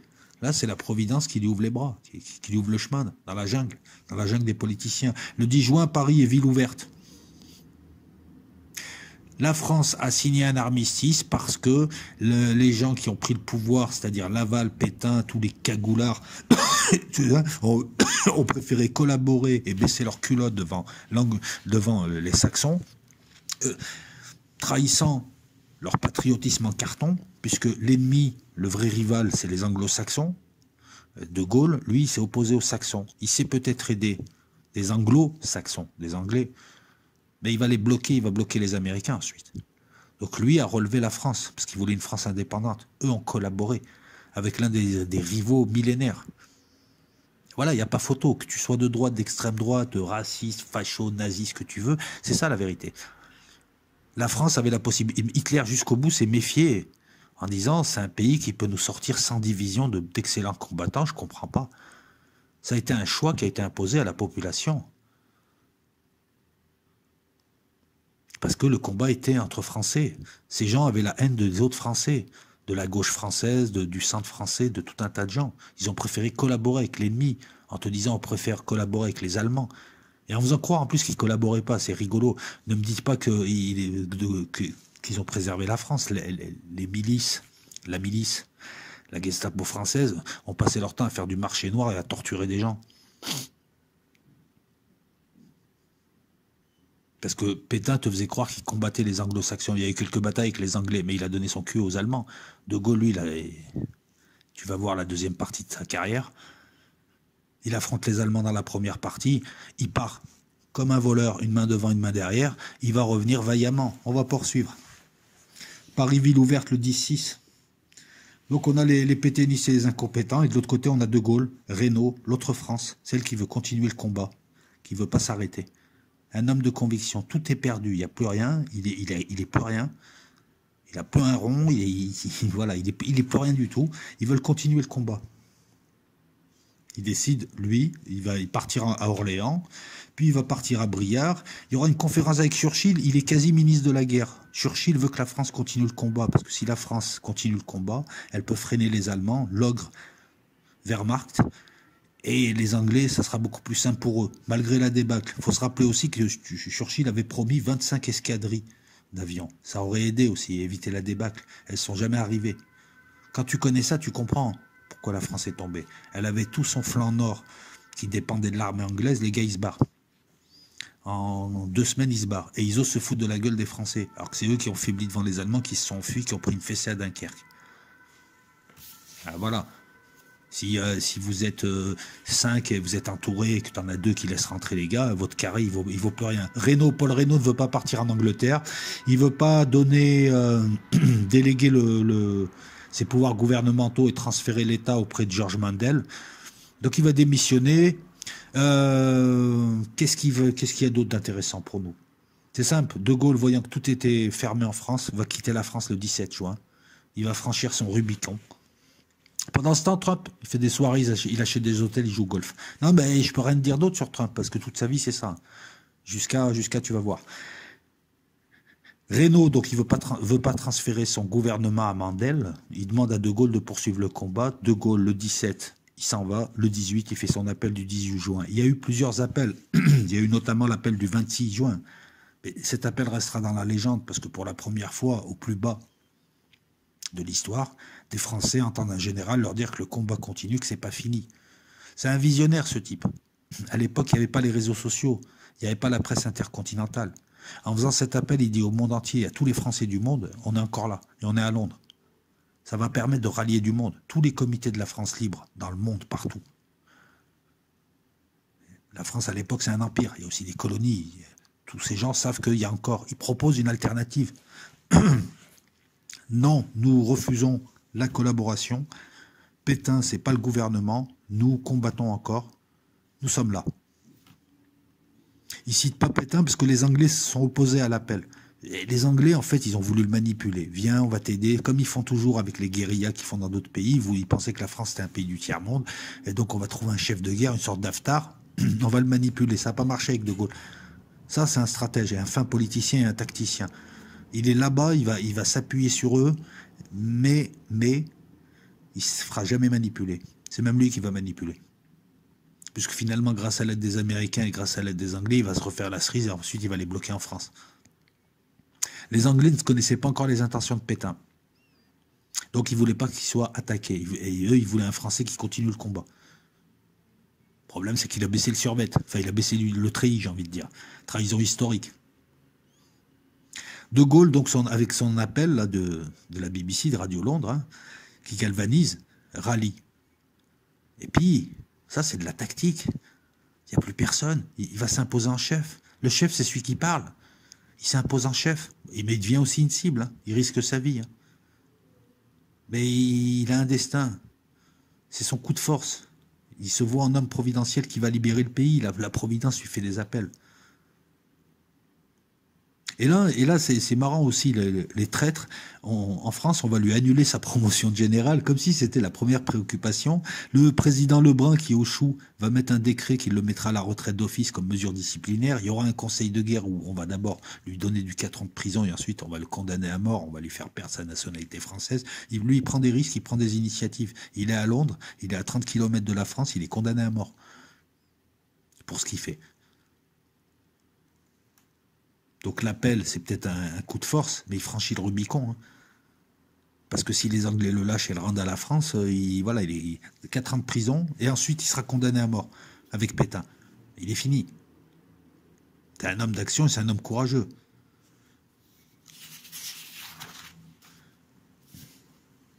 De Gaulle bénéficie, de par son attitude, de la sympathie du public, de la presse anglaise et américaine, et ça va l'aider lorsqu'il y aura des tensions, et elles seront régulières avec Churchill et Roosevelt, qui essayent de le manipuler, et ça marche pas. Roosevelt le détestait, Churchill le défendait de temps en temps, mais il le voit en empêchant de tourner en rond. Roosevelt avait des projets pour la France. Pour lui, c'était un pays vaincu et qu'il fallait occuper. Il avait préparé le plan Amgot. Ils avaient préparé de l'argent, ils avaient préparé, voilà, il allait le mettre sous occupation, comme l'a été l'Allemagne. Mais lui, c'est un fin manœuvrier. Il va réussir toujours à s'appuyer sur l'un, sur l'autre, sur la presse. Ça, un stratège. Il a du charisme, il est populaire, il est actif. Lorsqu'ils ont voulu lui imposer Giraud, c'est Roosevelt, il a réussi à embrouiller Churchill, qui va dissuader Roosevelt. Il réussira à les diviser. Ça paraît rien, mais là, tu as affaire à Roosevelt et Churchill. Et tu arrives à manœuvrer. Alors qu'en fait, à la base, il suffit de dire, mais tu es qui, toi, au fait? T'as plus de pays, t'as plus rien. Si on te demande de partir d'Angleterre, tiens, si on t'arrête et on te donne un Pétain, t'es fini. Et tu nous emmerdes. Tu vois, il a rien. Il n'a pas de biscuit, le gars, il manœuvre. Ça, c'est un stratège. Il devient le chef de la France libre. Il se fait nommer chef de la France libre. La France combattante. Donc c'est Pétain qui va l'inculper de trahison, qui va le condamner à mort le 2 août 40. C'est l'état profond de l'époque, Pétain. Il est déchu de sa nationalité, effectivement. C'est pas grave. Il a le pouvoir, il a des idées. Il va créer les forces françaises libres. Il va créer un embryon de marine. Il n'y a pas un rond. Hein. Il y a, les gens, ils arrivent avec leur fortune personnelle. Il va créer l'aviation. Il y a quelques mécènes. Il va créer les services. Le BCRA avec le colonel Passy qui deviendra le SDES. Il va créer les SOE. Enfin, il va créer les volontaires français commandos.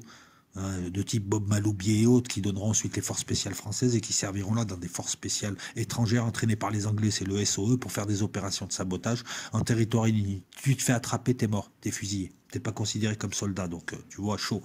Il est reconnu chef des Français libres par Churchill le 27 juin 40. Il est arrivé le 17, 10 jours. Ah, tu vois, lui, il a pas, voilà, c'est pas Haftar et c'est pas Trump aussi.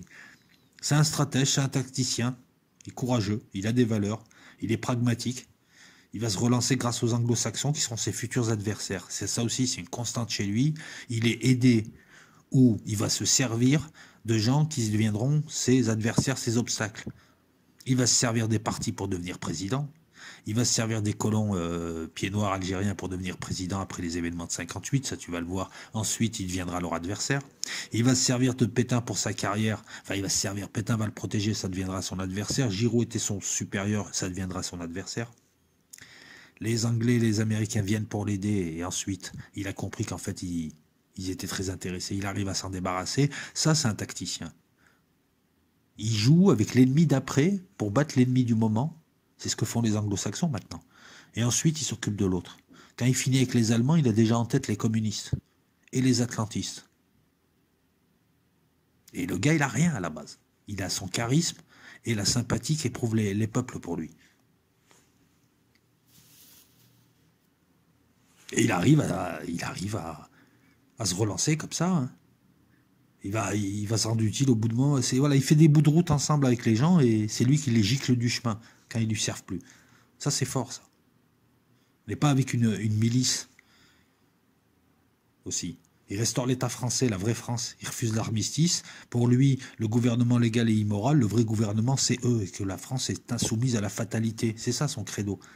C'est vrai que juridiquement, on peut se dire le gouvernement Pétain était légal et c'est lui qui fait un coup d'État. C'est vrai. Eh ben, il aura la puissance politique pour faire en sorte que lui, qui n'était pas légitime, il était peut-être moral, hein, mais il n'était pas légitime, légalement parlant, puisse s'emparer de la légitimité qu'avait l'autre. Tu comprends ce que je veux dire? Normalement, juridiquement, c'est le gouvernement de Pétain qui était légitime et qui doit répondre. C'était un gouvernement français. On arrive à faire rentrer dans l'histoire, grâce à De Gaulle, que le gouvernement Pétain était juste une parenthèse. C'est balèze, ça. Il arrive à changer le cours, il arrive à changer le réel, le mec. T'as un phénix aussi. Il est au plus bas, il renaît à chaque fois. Il est prisonnier, il en ressort, il fait de la politique, il monte. Il perd la guerre, il réussit quand même à sauver, à se réinstaller la France, et puis à la sauver. Il va réaliser le souhait de Paul Reynaud, donc un contre-État avec une armée qui va récupérer sa souveraineté, sa légitimité, qui va essayer de s'appuyer sur les colonies pour repartir et reconquérir le pays. Lui, c'est pas je combats l'État profond et je vais jouer au golf. Non, non, il va reconquérir militairement le pays. L'armée française se battra en 43, en 44, en 45 et elle aidera bien. Et il insistera avec la deuxième DB. Tu remarqueras juste une chose. La première chose qu'il fait, et ça je vous en parle souvent quand on décortique les trucs, son premier acte, c'est un acte juridico-politique. La recherche de légitimité. Un État, une décoration, un emblème, la Croix de Lorraine, une banque, une décoration, un champ, des termes utilisés, on dit plus camarades mais compagnons, des structures, des organisations, des comités populaires, des porte-paroles qu'on gère, une communication qu'on gère, ça n'a rien à voir avec Trump. Trump, c'est des tweets et QAnon qui faisaient dans le complotisme. Sa communication. Et sa communication rendait cacophonique et incohérente la communication de son porte-parole, qui souvent devait le reprendre.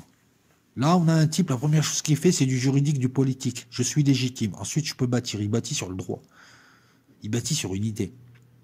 Il bâtit, c'est moi la morale, c'est moi la France, c'est moi la légitimité, c'est moi le bien. C'est important dans la tête des gens.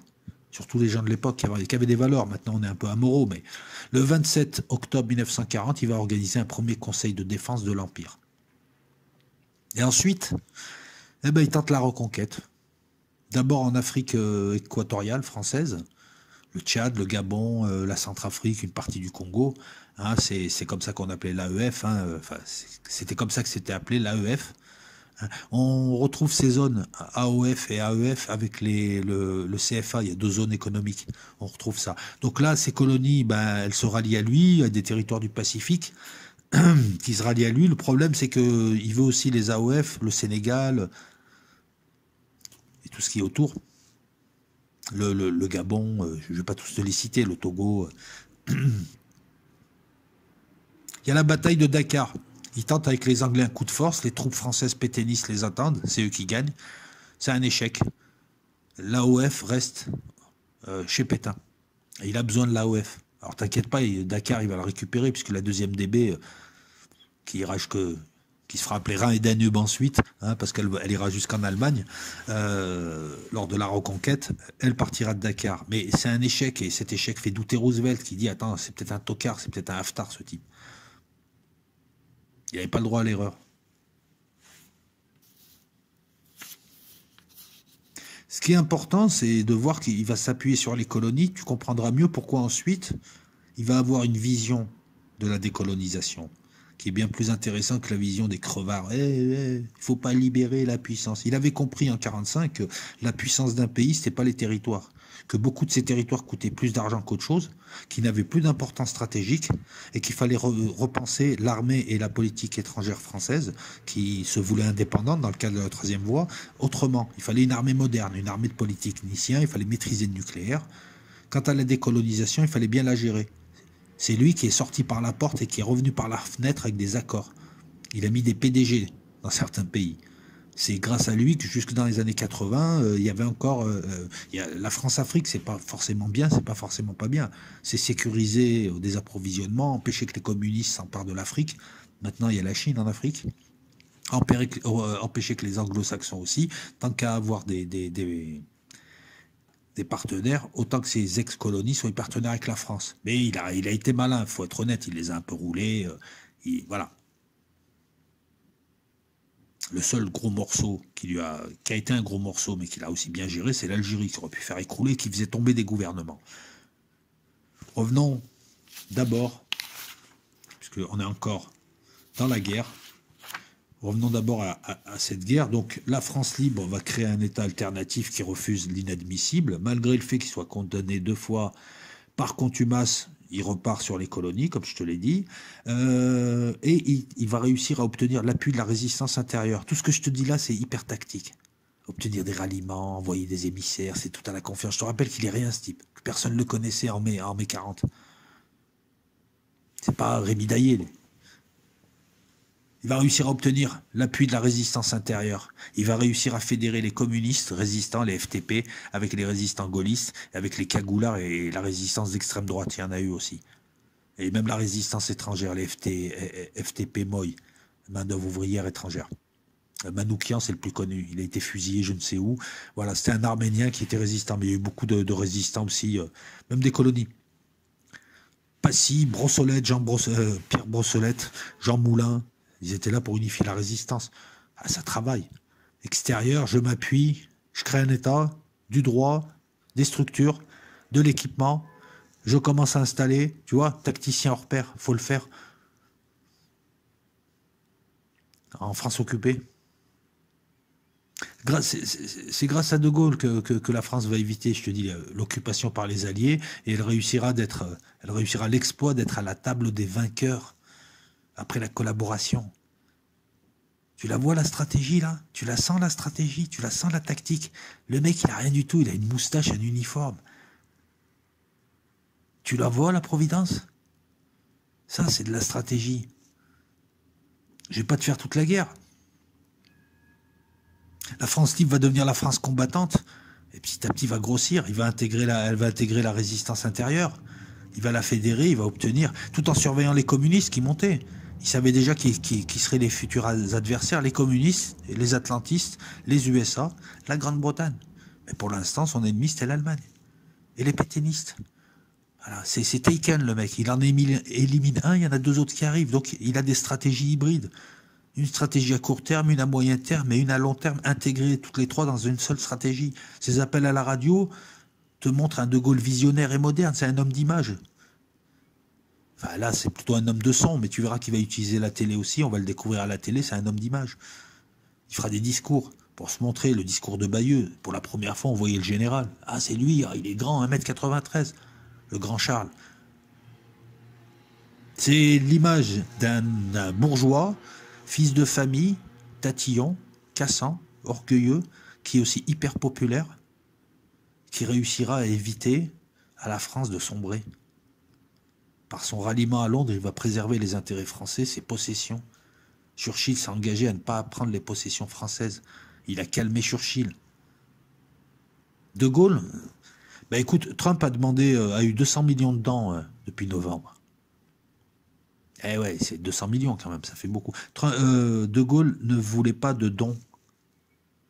Il voulait des prêts qu'il pourrait rembourser. Il voulait être indépendant.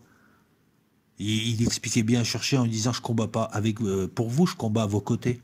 Et je représente la France qui combat à côté de l'Angleterre. Je combats pas pour vous. » Ils avaient des relations ambiguës, hein.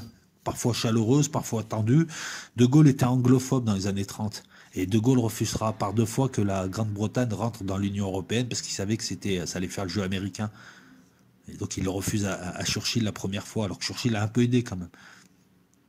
Il lui explique bien qu'il combat aux côtés et non pour le compte de l'Angleterre. On est proche de la rupture, hein, en 41 pour la Syrie, en 42, après l'opération Torche, le débarquement à Alger, Roosevelt l'avait mis de côté. De Gaulle a réussi à arriver à Alger.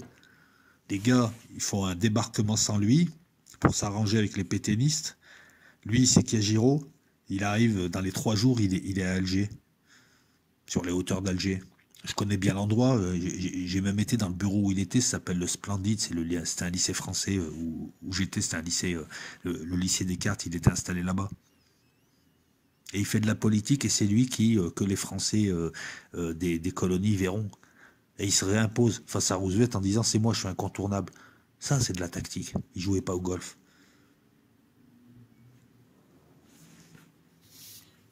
Et un jour, il dira « Je suis trop pauvre pour me courber ». Parce qu'il y avait aussi beaucoup de Français anti-gaullistes qui étaient là, qui disaient des conneries sur lui. Et puis voilà, et puis Roosevelt sentait qu'il n'avait pas les chines souples. Il voulait une France faible, Roosevelt. Il avait son projet AMGOT, qui désignait la France comme un pays vaincu. Et il détestait De Gaulle de manière irrationnelle, tellement irrationnelle que même ses adjoints avaient pris parti pour De Gaulle en lui disant « Mais qu'est-ce qu'il vous a fait ?» Et c'est avec ça que De Gaulle a réussi à manœuvrer. Alors, qu'on ne parle pas de contexte où le gars, son équipe l'a trahi pour Trump ou machin. De Gaulle s'est fait une équipe de gens solides. Olivier Guichard et d'autres encore. Il y a encore des gaullistes maintenant. Il y en a toujours. Trump a été craint. De Gaulle a été admiré et craint. En matière de légitimité internationale, tous les gouvernements en exil à Londres, pour eux, ils représentaient un gouvernement et il y avait les Français. Mais ils ne disaient pas le gouvernement français. Il fallait imposer cette idée. Encore une fois, on est dans le cadre de l'idée du concept. Les gaullistes étaient les moins légitimes, leur position était fragile, il fallait aussi la sécuriser. Tu vois les tactiques? Où elles vont? Pour beaucoup, c'était juste des dissidents au gouvernement légal, collaborateurs et perdants. C'est la Belgique en premier, merci à eux, qui a reconnu les représentants gaullistes comme les seuls représentants légitimes de la France. Les Anglais n'en voulaient pas et les USA ont même fait pression contre la Belgique. Voilà. Mais De Gaulle a réussi à s'arranger avec les Belges. Balèze. Les Anglais et les Américains voulaient juste utiliser des Français en France pour combattre en première ligne l'ogre allemand. Voilà, encore une fois. Toute la politique anglo-saxonne, je me sers de l'autre. De Gaulle l'a vu venir. Il a dit non. Ils ont fait un bout de chemin ensemble, c'est lui qui a tiré son épingle du jeu. Finalement, ils n'auront pas la France. Il va la restaurer. Il va restaurer son indépendance et en faire une grande puissance. De 58 à, on va dire, les années 80, c'est une grande puissance, la France, sur le plan diplomatique, sur tous les plans. Roosevelt l'avait exclu donc du débarquement en Afrique du Nord. Il soutenait Darlan, puis Giraud. De Gaulle arrive à mettre pied à Alger en 1943. Le comité national français va fusionner avec le commandement en chef des Français civils et militaires de Giraud. Et on va créer un comité français de libération nationale avec 2 coprésidents. Tu vois la feinte, il arrive, il se met avec Giraud pour éviter que Giraud suive Roosevelt. Et ensuite, il va arriver à marginaliser Giraud et à l'évincer quand Giraud ne sera plus intéressant pour Roosevelt et De Gaulle aura consolidé ses positions, puisque De Gaulle, face à Roosevelt, il joue l'appui du peuple français. Le peuple français me veut. Donc vous ne pouvez pas vous opposer au peuple français, sinon vous êtes un tyran et vous êtes comme les Allemands. Tu vois la feinte, tu vois à quel niveau ça joue, la finesse de jeu. Donc à chaque fois, il arrive à... Et là, quand il a vu que Giraud commençait, on lui commençait à chuchoter à l'oreille de Giraud, qu'il n'était pas là, il s'est dit, il faut être sur place. Il faut que moi j'embrouille Giraud. Allez, je t'embrouille, on est français, on va s'unir et tout, comme ça on sera beaucoup plus fort, nos positions seront plus fortes, les Anglais vont nous piquer des ports, patati, je sais pas ce qu'il lui a raconté, mais ça devait tourner autour de ça. Giraud lui a dit ok, hein, on va s'unir, comité français de libération nationale, et puis quelques mois après, Giraud, il intéressait plus personne, De Gaulle l'éjecte. Ah, ça paraît simple comme ça, mais il faut le faire. Hein. Il l'éjecte pas en lui disant part, il fait un nouveau gouvernement, il se démerde à être le seul chef. Il a plus de charisme. Pourquoi? Parce qu'il sait qu'en étant là-bas, il aura plus de charisme, il aura plus de force, plus de légitimité. Il va jouer sur ça et il sait que l'enjeu, c'est le peuple. Il faut que les gens le soutiennent. Si les gens le soutiennent, les Américains ne peuvent pas s'imposer. Les FFL plus l'armée d'Afrique sont sous le commandement Giraud. Il lui a donné quand même un bâton de maréchal. En lui disant, allez, va chercher Bonheur Chico, va avec les FFL, va avec l'armée d'Afrique. Ça te fait quand même 1 300 000 soldats. Allez à la reconquête. Allez, go. Tu vois la feinte.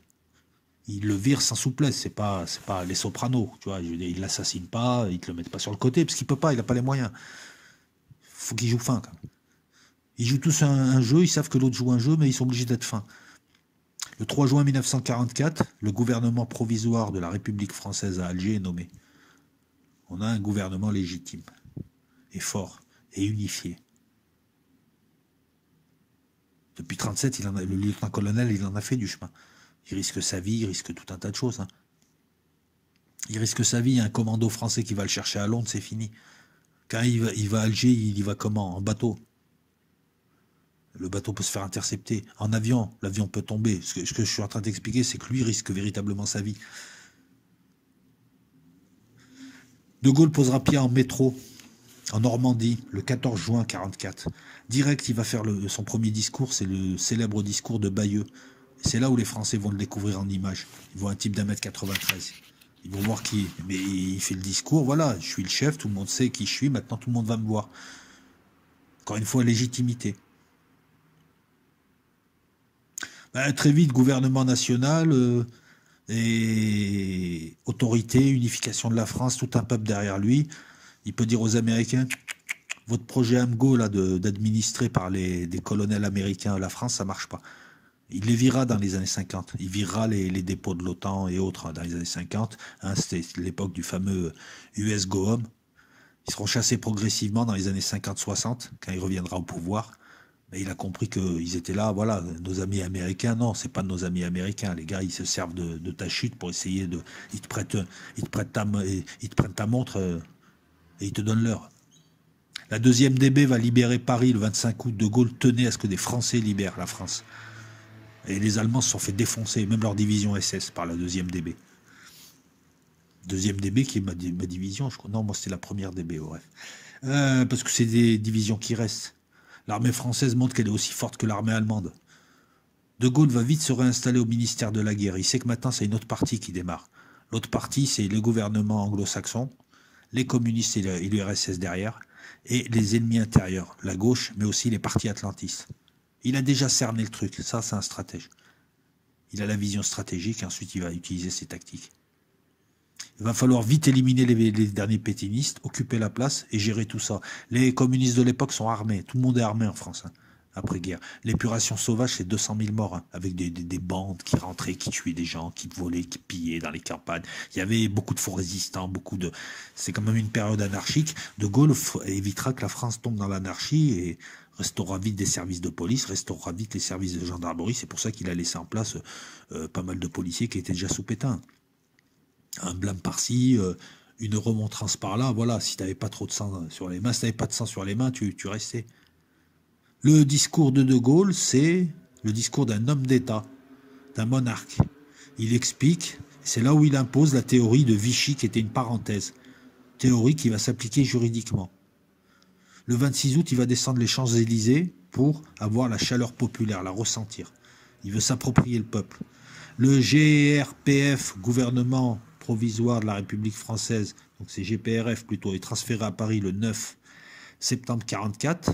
On a un gouvernement d'unité nationale sous sa présidence. Il est président de la France. Les faits l'ont amené là. Un aventurier.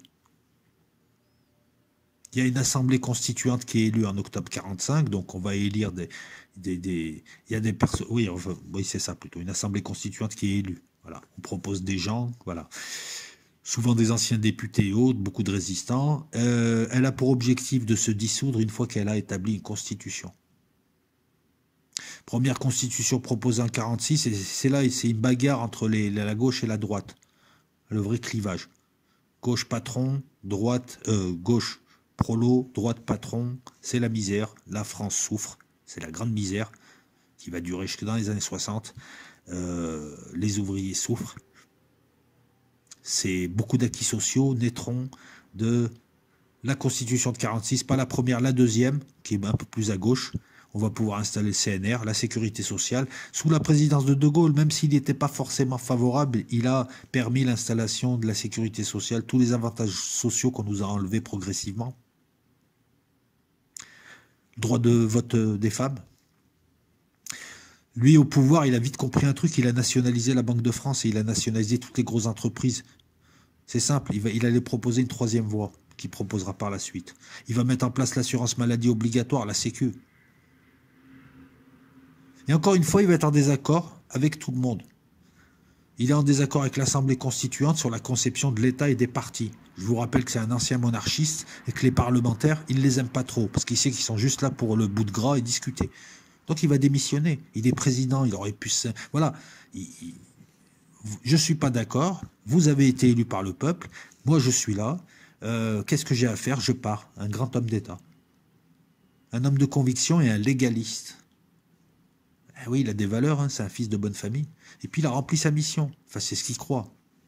Il sait qu'il va revenir. En fait, c'est sa première venue à lui aussi. Il est venu réinstaller l'État et remettre la France sur le point de départ en attendant de l'emmener à l'arrivée. Le 16 juin 1946, discours de Bayeux où il explique sa vision de l'État démocratique et puis ensuite il part. Il démissionne. Mais il a plein de fidèles qui travaillent pour lui. En politique. Il y a son parti, le RPF, qui va créer en 1947. Lui, il va être souvent à Colombey. Mais il part, c'est un repli stratégique. Il sait qu'il va revenir. Mais il faut qu'on le rappelle. Il ne va pas s'imposer. Il a fait l'essentiel, il a sauvé la France, il l'a restaurée, il lui a évité les griffes anglo-saxonnes. Mais il y a encore à faire. Nouvelle vie, encore une fois. Tu vois, il a plein de vies, hein, entre le bourgeois catholique qui a une scolarité, le petit militaire, le politicien, le chef de guerre, le chef d'État, l'homme de conviction, le chevalier. 47, il crée son mouvement. Son mouvement est dans l'opposition jusqu'en 55. Ensuite, il y aura l'UNR, donc tout un tas de partis. C'est les événements, je regarde mes notes, c'est les événements, voilà, la France de 40, c'est la lutte syndicale, fusillade, c'est...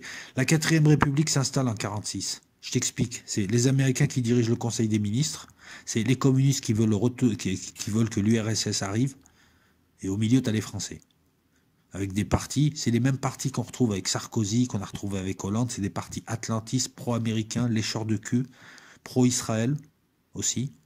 Je te le dis, hein, on retrouve le Parti socialiste, c'est le Parti socialiste, voilà, englué dans une guerre d'Algérie qu'ils ne comprennent pas, avec une vision hyper coloniale des socialistes, voulant garder des territoires qui ne veulent pas d'eux parce que ces territoires sont maltraités. Hein, les gens ne se battent pas non plus, ne demandaient pas leur indépendance comme ça, mais pour leur dignité. Et une France qui claquait du pognon, qui n'était pas indépendante, qui était faible. Elle était parlementaire. Les gouvernements duraient 1 mois, 1 semaine. Tu ne pouvais pas gouverner. Ou alors si tu gouvernais, il fallait obtenir le consensus de 5, 6, 7, 8 partis. Ben ouais, c'est ça la proportionnelle. Ça crée une instabilité gouvernementale. L'Europe qui allait apparaître était déjà présentée comme un plus, alors que De Gaulle visionnaires avaient vu que le danger était l'Europe fédéraliste. Depuis, les gaullistes nous ont trahis, nous ont entraînés dans une Europe fédéraliste où on veut que les nations n'existent plus vraiment. Hein. Elles gardent le nom de nation, mais elles ne sont plus des nations parce qu'elles n'ont plus la souveraineté. De Gaulle, lui, voulait pas de ça, voulait une Europe des nations qui se retrouve, ce qu'on appelle une confédération en droit. Il voyait les USA et le Nouveau Monde, il voyait les évolutions, il voyait le nucléaire arriver, il voyait l'URSS, la Chine aussi. Il fallait reconstruire. La décolonisation, la France subit, perd du terrain, ça coûte cher, de crise en crise, on arrive à 58. Cette crise de 58 qui se déclenche avec des barricades et une insurrection en Algérie par des pieds noirs qui voulaient la chute du gouvernement, je crois, de Guy Mollet, si je ne te dis pas de bêtises. Ils étaient insatisfaits quant à sa répression en Algérie. Ces pieds noirs étaient encadrés par des militaires. Ces militaires étaient eux-mêmes noyautés par des gaullistes. Et De Gaulle, hyper tacticien, fait jouer tous ces réseaux pour qu'on l'appelle. En 58, c'est eux qui l'appellent. C'est l'armée, c'est les colons, c'est les gens à droite. Le général vient sauver le pays. Et il arrive. Et il arrive en 58. Pendant ce temps, Trump, c'est toujours pareil. Hein. Jusqu'à l'investiture en 2016, il n'y a rien à dire. Il fait de l'immobilier, il fait du catch, il fait de la télé-réalité, il fait The Apprentice. Il se montre, il a une grande gueule, c'est moi le meilleur. Et voilà, il est là, il fait sa vie, il se sert. C'est vrai, hein, encore une fois, si tu aimes Trump, tu vas dire, ouais, tu t'acharnes sur lui. Non, non, qu'est-ce que tu veux que je te dise de plus? Sa énième conquête, sa énième voiture. Bon, il fait des faillites des fois, il se cache, et puis il est renfloué par des milliardaires. Et...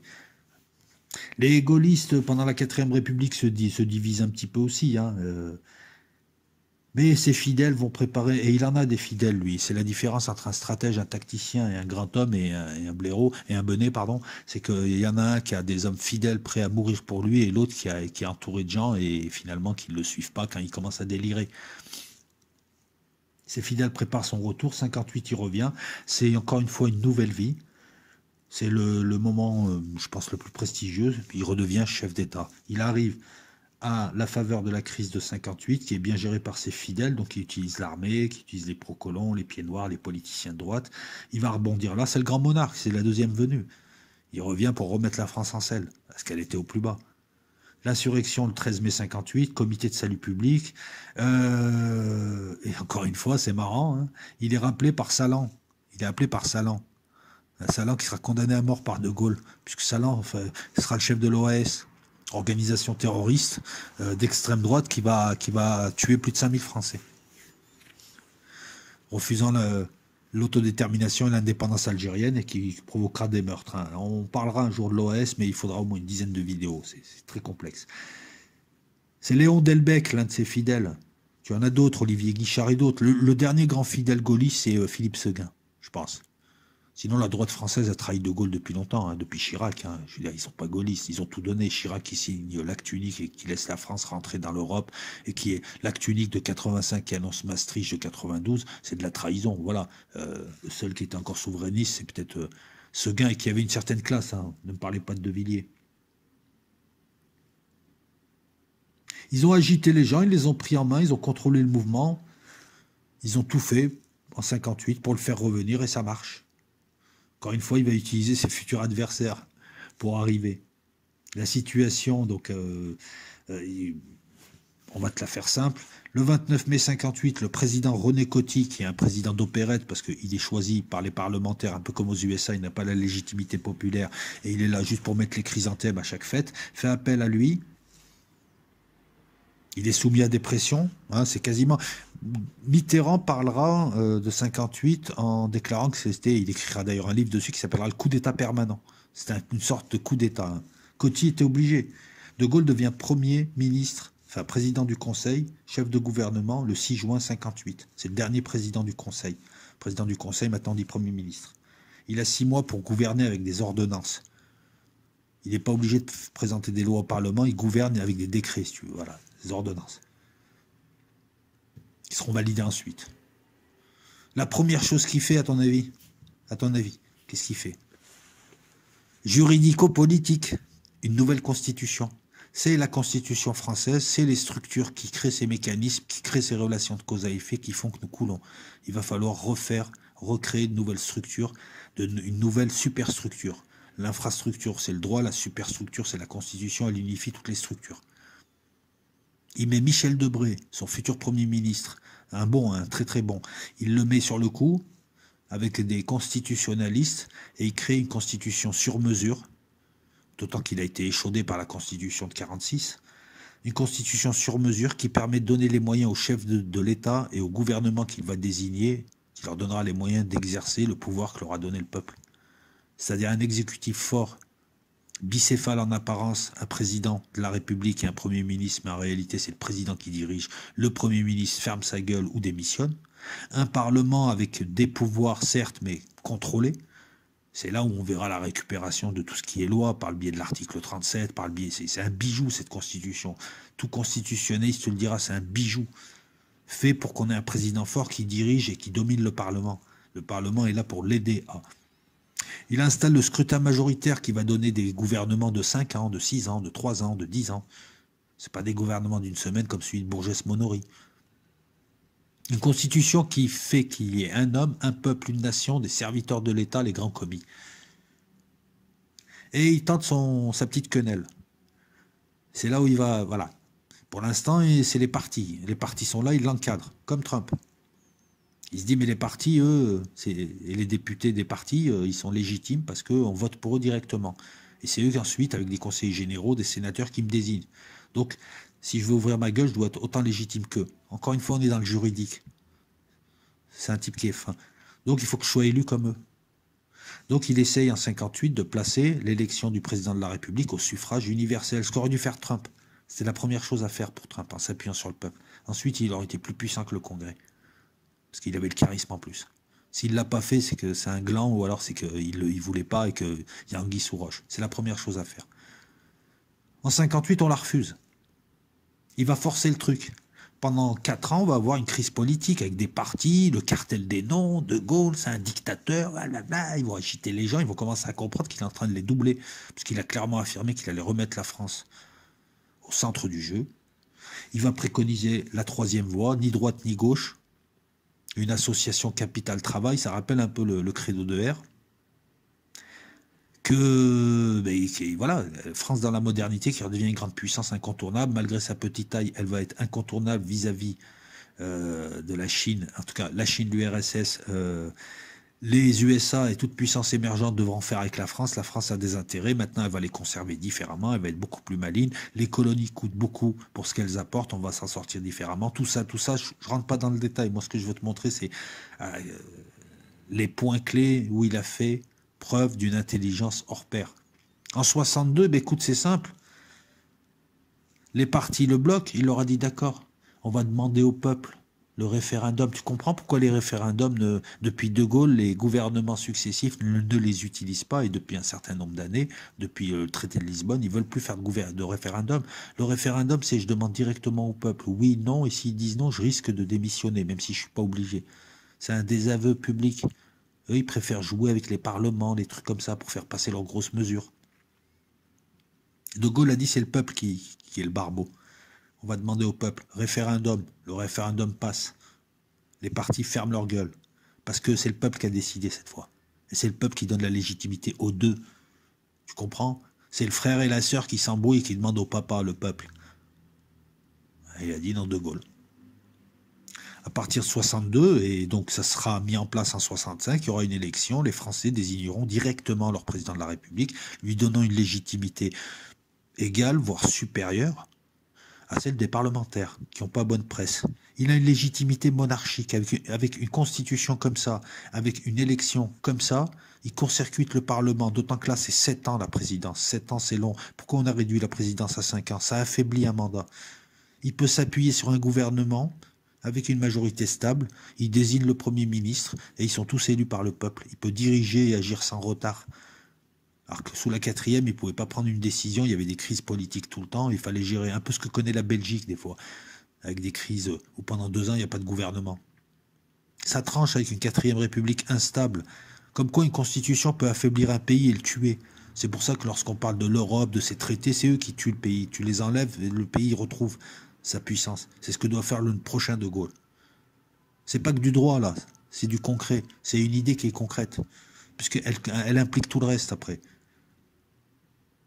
Tous nos combats à nous, si on ne quitte pas l'Union européenne, l'OTAN Et l'euro, c'est pas la peine. T'es toujours dans la prison à t'embrouiller. Soit avec les matons, soit avec... Mais tu combattras pas ceux qui t'emprisonnent vraiment.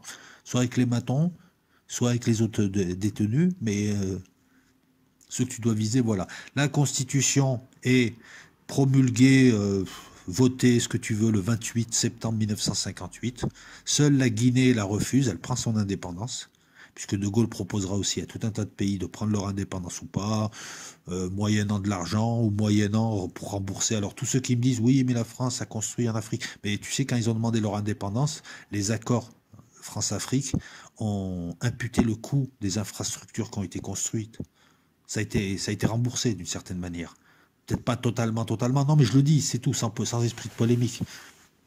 La Guinée, elle, de toute façon, la Guinée va s'opposer à De Gaulle, et De Gaulle va pas mal les embrouiller avec ses services de renseignement. Hein. Sékou Touré sera un ennemi de Gaulle. Donc la Guinée quitte l'Empire colonial.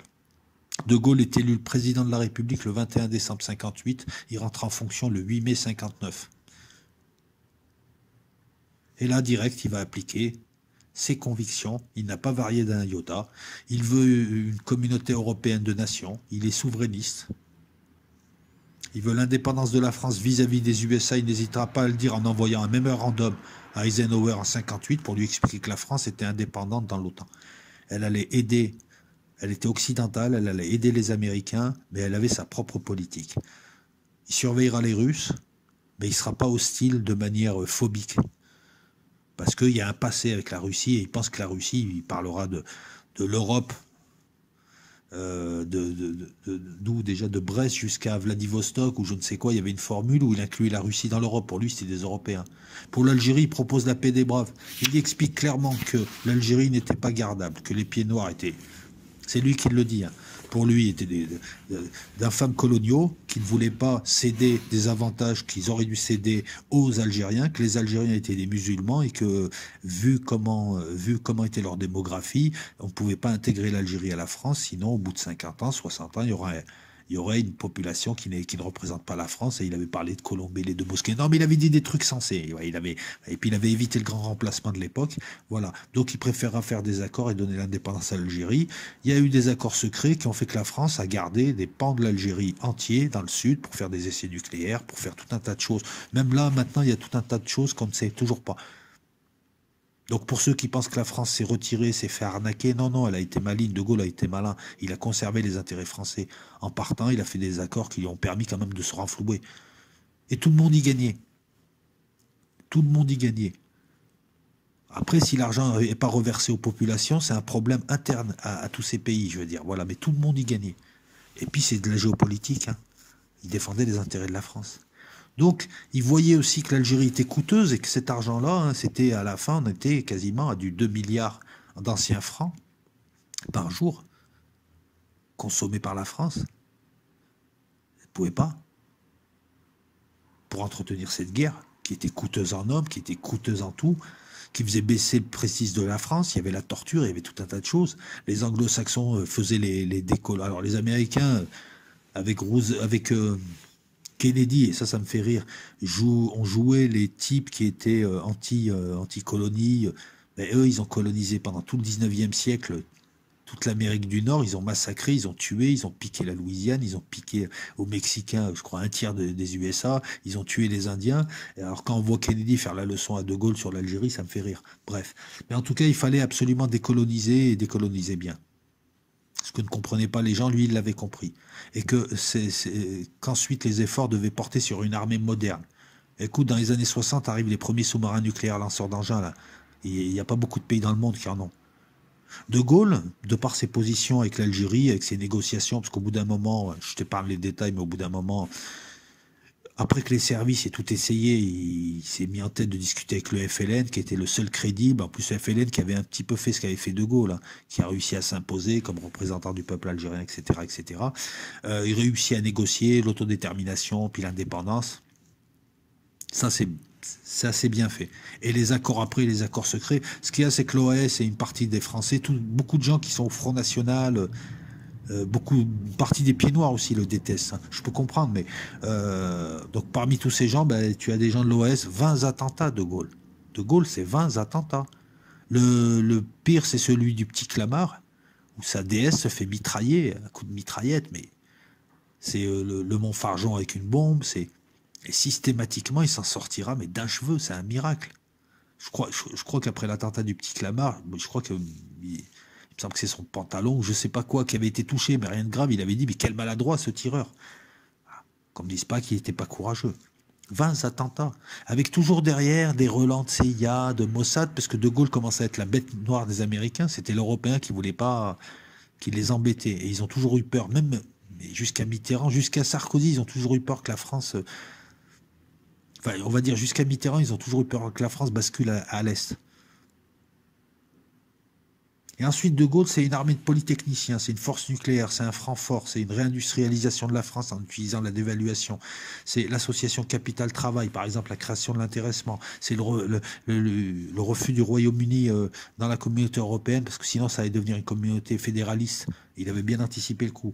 C'est l'obtention des Jeux Olympiques de 68. C'est un pays qui est remis en état de marche. C'est les 30 glorieuses. C'est les années 60 où les gens vivaient beaucoup mieux que dans les années 50 où ils crevaient la dalle. Il a réussi à sortir le pays. C'est un pays qui prône, dont la voix porte partout dans le monde. On l'écoute. Il y a l'URSS, la France et les USA à l'époque. Voilà, c'est un pays. Malgré l'État profond qui ne s'appelait pas encore Nouvel Ordre Mondial, malgré Gladio, malgré, et Gladio était en France, malgré les partis atlantistes qui attendaient que De Gaulle monte, malgré la CIA qui fomentera 68, mais 68, malgré le Mossad qui le déteste parce qu'il avait pris ses distances avec Israël, la 4ème République avait tout donné à Israël, De Gaulle bloquera, il y aura quelques trahisons, il y aura l'affaire des vedettes de Cherbourg qui seront livrées à Israël, alors De Gaulle avait mis son veto, mais voilà, De Gaulle était détesté par les Israéliens parce qu'il estimait que les Israéliens, enfin bon, bref, tire à boire. Mais des ennemis, il en avait, les anciens OS, jusqu'à la fin. Qu'est-ce qu'il y avait encore Il avait des ennemis intérieurs, des ennemis extérieurs. Même en ayant fait tout ça, il a dû affronter jusqu'au bout tous ses ennemis. Mais il avait le peuple avec lui. Il gouvernait par référendum. Il a dû en faire 4 ou 5. Et systématiquement, c'est un homme de valeur, il disait, si vous dites non, je démissionne. Alors qu'il n'est pas obligé. Tu peux, voilà. Sarkozy, lorsqu'il a perdu le référendum, qui a perdu le référendum de Lisbonne? C'était pas Sarkozy, c'était Chirac. Lui, il n'a pas démissionné. De Gaulle a visité tous les départements, même en Outre-mer. Il était soucieux de la population. Pourtant, il n'était pas originaire. Il gouvernait par référendum pour obtenir la légitimité populaire. Qu'est-ce que tu veux que je te rajoute de plus? Il va gérer le putsch de 61, mais comme un stratège. 4 généraux, dont 2 très populaires dans l'armée qui ne veulent pas de l'indépendance algérienne. Le putsch dure moins de 2 semaines. Il n'y a quasiment aucune unité de l'armée, à part le premier REP, je crois, et quelques éléments du SDES. Personne ne les suit. L'armée est légaliste. Ça montre que c'est un État fort, que c'est un État solide. C'est pas un État qui s'écroule au premier coup d'État. Il a réussi par 2 reprises à obtenir une réconciliation nationale, d'abord en amnistiant beaucoup de pétainistes qui n'avaient pas fait trop de mal, qui n'avaient pas de sang sur les mains, et ensuite, après la guerre d'Algérie, en amnistiant aussi beaucoup de gens de l'OAS. Il était soucieux de l'unité de la France, alors qu'ils ont essayé de le buter 20 fois. Il avait le contrôle sur l'armée, sur l'appareil d'État. Voilà, c'est quelqu'un de très légitimiste, mais qui est un fin tacticien. En 65, il est élu président de la République, une 2e fois. Il dit à tout le monde, j'arrête à 80 ans. C'est là où la France passe un cap, hein, les réseaux de voies ferrées, les autoroutes, la voiture pour tout le monde, la radio. Voilà, les gens se remettaient à vivre. Congés payés, populariser la belle vie. Parce que tu vois, dans les films, dans beaucoup de films, quand tu vois la France des années 10, des années 20, c'est des bourgeois souvent, tu vois à la plage et autres. Les gens ne pouvaient pas aller à la plage, ne pouvaient pas aller à la mer, ne pouvaient pas. Dans les années 60, le peuple pouvait. Il y a eu des réformes de l'éducation, il y a eu des plans, les plans qu'ont fait tous les collèges, hein, les 1000 collèges, les 1000 piscines, les Léo Lagrange, tout ça, c'était sous De Gaulle.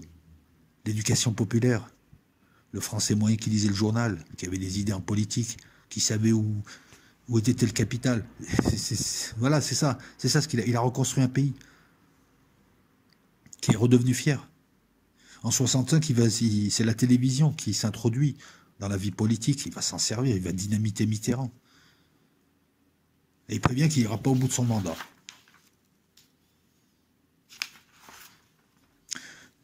mai 68, l'usure de pouvoir, il réussit encore une fois, mai 68, super tacticien, il a compris que les étudiants, Cohen-Bendit, tout ça, derrière, il y avait des officines étrangères, il le savait. Il a réussi à faire en sorte que les ouvriers ne rejoignent pas les étudiants. C'était un monde différent. Les 68 arts, c'était des fils de bourges. Il n'y avait pas d'ouvriers avec eux. Les ouvriers ne les aimaient pas. Il y avait un clivage en France. C'est encore la France avec des classes sociales bien marquées. De Gaulle réussira à négocier, ça donnera les accords de Grenelle. Il y avait Chirac, il y avait Balladur à l'époque, qui était, je crois, pas secrétaire d'État, mais je sais pas, Chirac, il devait faire l'oufia, il devait préparer les cafés, mais il y était à Grenelle. Il était armé en plus, Chirac, il avait peur de se faire enlever par la CGT. Hein, c'est l'anecdote que je te donne, elle est connue. Les accords de Grenelle font qu'ils calment mai 68. Une semaine d'émeute, ça se calme. Et les ouvriers obtiennent des avantages. Et court-circuit qui? Ceux qui avaient voulu installer une révolte énorme qui aurait fait tache d'huile dans toutes les villes françaises et qui l'aurait fait partir. En fait, ce qui va le faire partir, c'est l'usure du pouvoir et le peuple français. C'est le seul qui puisse le faire partir. Il est respecté, il est craint. On sait que c'est un serviteur et un monarque à la fois. En 69, il veut circoncire encore une fois les partis. Il aimerait introduire les organisations syndicales et de travailleurs dans les conseils généraux. Il aimerait réformer le Sénat et mettre un peu plus d'ouvriers dans le Sénat. Il fait un référendum, il passe pas. Il le perd à 52%. Il y a 52% de non. Il démissionne. Il démissionne. Mais il laisse une France grande, qui mange à la table des grands, qui est incontournable. Il démissionne. Hein. Il voulait faire fusionner le Sénat et le Conseil économique et social. Encore une fois, voilà, mettre de vrais gens, parce que le Sénat, le Parlement, il n'y a pas d'ouvriers. Il parle des ouvriers. Mélenchon, c'est un gros bourgeois. Il est pété de thunes. Il n'y a jamais d'ouvriers. C'est ça aussi la caractéristique. Il part, mission accomplie, et il va donner 30 ans de répit à la France. Trump, 2016, il arrive, il fait ce qu'il a à faire. 2020, il part de manière piteuse, il arrive même à salir son départ. Et au final, il va laisser quoi? Sa trace, c'est qu'il aura été suivi par beaucoup de complotistes et par beaucoup de gens complètement délirants. Voilà, Trump aura continué durant sa présidence, Trump, je ne reviens pas là-dessus, on en a suffisamment parlé. Il y a un truc que je ne t'avais pas dit, c'est qu'il a gardé toutes ses affaires.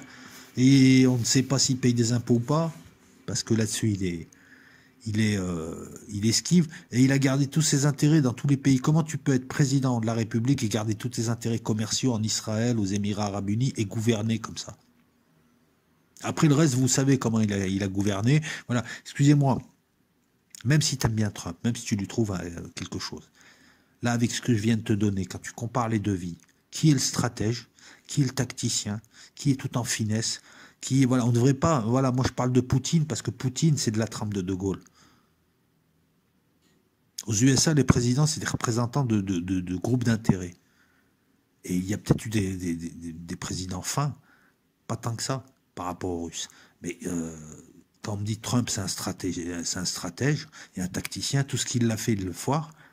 Hormis l'immobilier, même l'immobilier, il le foire, il est rusé, plus qu'intelligent. Il est... Ouais, je t'ai tout dit, quoi. Il est là pour servir, c'est le gosse de riche égoïste, grande gueule. Tu sais, on dirait Nelson dans les Simpsons, un peu. Tu sais, il casse la gueule aux autres pour leur prendre le goûter. Non, mais je veux dire, elle est où la tactique? Le gars, il a tout foiré. Alors, je veux bien qu'on dénie le réel, mais il a tout foiré, le gars. Même sa sortie, elle a été piteuse. Même 2024, c'est pas sûr qu'ils reviennent. Ils vont verrouiller. Le gars, il a foiré tout ce qu'il fait. Alors, peu importe qu'il nous ait joué un jeu, qu'il ait été un bonnet en politique ou pas, je ne sais pas. Hein, autant lui aussi a joué le jeu de l'État profond et finalement a laissé faire. Mais il a fait quoi? Quelle réforme structurelle il a faite? Il a fait des mesures cosmétiques pour les prolétaires américains et encore, il a détruit le lumpen prolétariat. Il a fait quoi? Il a représenté un camp qui était anti-chinois et anti-iranien et pro-israélien, le camp des républicains. Est-ce qu'il a fait une réforme sur les scrutins? Est-ce que l'élection truquée, par exemple, tu vois, De Gaulle, dès le départ, il aurait empêché même de tomber dans le piège, il aurait même empêché l'élection d'une certaine manière, puisqu'il aurait joué sur le terrain juridique, il se serait donné les moyens. Trump, parce qu'il s'est donné les moyens dès le début de diriger, il connaissait tout ce qui allait arriver, il connaît la politique de couloir, de lobby aux USA. Donc, moi, je veux bien que les gens l'aiment bien. Mais comme ils disent pas que c'est un grand stratège, que le type a 10 coups d'avance, alors qu'on a vu comment c'était fini. Hein, bon, je veux bien que vous croyez encore au retour de Trump là, hein, mais là, c'est que vous vous foutez de la gueule des gens. Je veux dire, vous le savez, c'est juste parce que, voilà, il y a des gens qui continuent encore à me raconter des conneries. Je veux dire, c'est parce que tu vas avoir raison. Donc, t'es pas dans une recherche de vérité, en fait. Tu viens juste écouter des gens qui te racontent des mythos, et voilà. Mais vous, là, qui êtes sur Patreon, c'est pas le même public que sur YouTube, vous. Je viens de vous montrer ce qu'était un grand stratège, un visionnaire, et puis quelqu'un d'intéressant sur un plan humain, et je viens de vous montrer ce qu'était un ballon de baudruche. Après, vous pouvez ne pas être d'accord. Moi, je lis vos commentaires. Hein. Sur Patreon, on est là pour échanger. Mais honnêtement, voilà, je pourrais... J'ai les mémoires de Gaulle, j'ai tout un tas de documents sur De Gaulle, c'est quelqu'un que je respecte. C'est le Français du XXe siècle. Comme Napoléon a été le Français du XIXe. Et tu sais, regarde, Louis XIV, qui a fait monter la France, qui a installé les structures de la France, qui a mis la France au premier rang, en détrônant les Espagnols, en contrant les Anglais. Ensuite, tu n'as que du déclin après. Louis XV, Louis XVI, c'est que du déclin. Napoléon arrive, c'est une survivance du XVIIIe, même s'il est au XIXe, il réinstalle la France. Ensuite, tu as les Sarkozy de l'époque, hein, Louis-Philippe, tout ça, les pro-anglais, les pro-immigrés, mais les immigrés de l'époque, c'est les royalistes qui reviennent. Un long déclin de la France, Napoléon III n'a pas su le restaurer, Clémenceau n'avait pas les moyens, c'est un grand homme aussi, jusqu'à 40 De Gaulle. Louis XIV, Napoléon, De Gaulle, c'est 3 pics, si tu dois dessiner une montagne. Après, c'est des déclins. Et les déclins sont toujours les mêmes. C'est des gens qui sont pour le parti de l'étranger, quel que soit le parti. C'est des casses, c'est des voilà, c'est l'autocratie qui revient. Nous vivons à l'heure actuelle, enfin, surtout avec Hollande, nous avons vu un petit peu ce qui pouvait exister sous Louis-Philippe. Sarkozy, Balladur, tout ça, c'est voilà, c'est des gens qui ont pillé la France, qui sont installés, qui l'ont vendue à des intérêts étrangers, qui la vendent tous les jours. Des De Gaulle aujourd'hui, ça serait compliqué. Il faudrait soit qu'il fasse comme lui, mais lui, ce qu'il a fait, c'est énorme, c'est-à-dire passer de l'intérieur sans se faire acheter et réussir à détruire l'appareil qui l'a installé, soit venir de l'extérieur et ça suppose une confrontation violente. C'est compliqué maintenant d'imaginer un sauveur. Mais De Gaulle, c'est le dernier sauveur français. Et jusqu'à Mitterrand, il a donné 30 ans de répit à la France. Mitterrand a limité la casse. Giscard, qu'on aime ou on n'aime pas, et même Pompidou ont limité la casse. Ils ont fait des concessions avec les Américains. Ils étaient pro-américains, mais ils défendaient toujours les intérêts de la France. Ce n'est que avec Chirac qu'on a commencé qu'on a recommencé à décliner. Avec Balladur, Sarkozy, c'était les Bourbons. Hollande, c'était pareil, hein, c'est pitoyable. Et puis Macron, c'est n'importe quoi. Maintenant, on a un fonctionnaire. C'est un fonctionnaire complètement taré, cocaïnomane, qui nous gère. À quand le prochain De Gaulle. Voilà, je vais illustrer ça. Je vais pas vous mettre une image toutes les 10 secondes. Je vais essayer d'illustrer, et je vais vous poser cette vidéo d'analyse. Là, je vais le faire dans la nuit. J'espère que vous avez apprécié. Et puis on fera d'autres comparaisons. Et encore une fois, je rappelle, j'arrive pas à l'âge vie de Trump. Hein.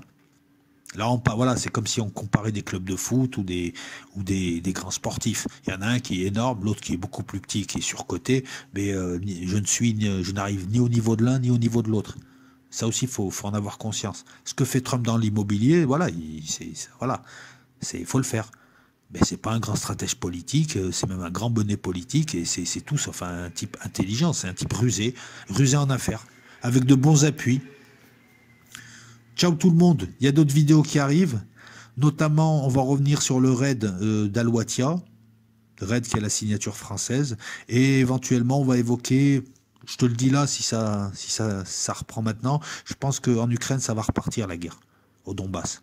Donc on fera deux analyses, 2 vidéos analytiques qui arriveront dans la semaine, rapidement, pas trop illustrées, mais pour t'expliquer ces sujets. Et puis merci à toutes et à tous d'être encore une fois sur Patreon. On fera un live ce mois-ci, et puis n'hésitez pas à me faire ma pub. Voilà, si vous voulez m'aider à me faire la pub. Merci à toutes et à tous. Ciao.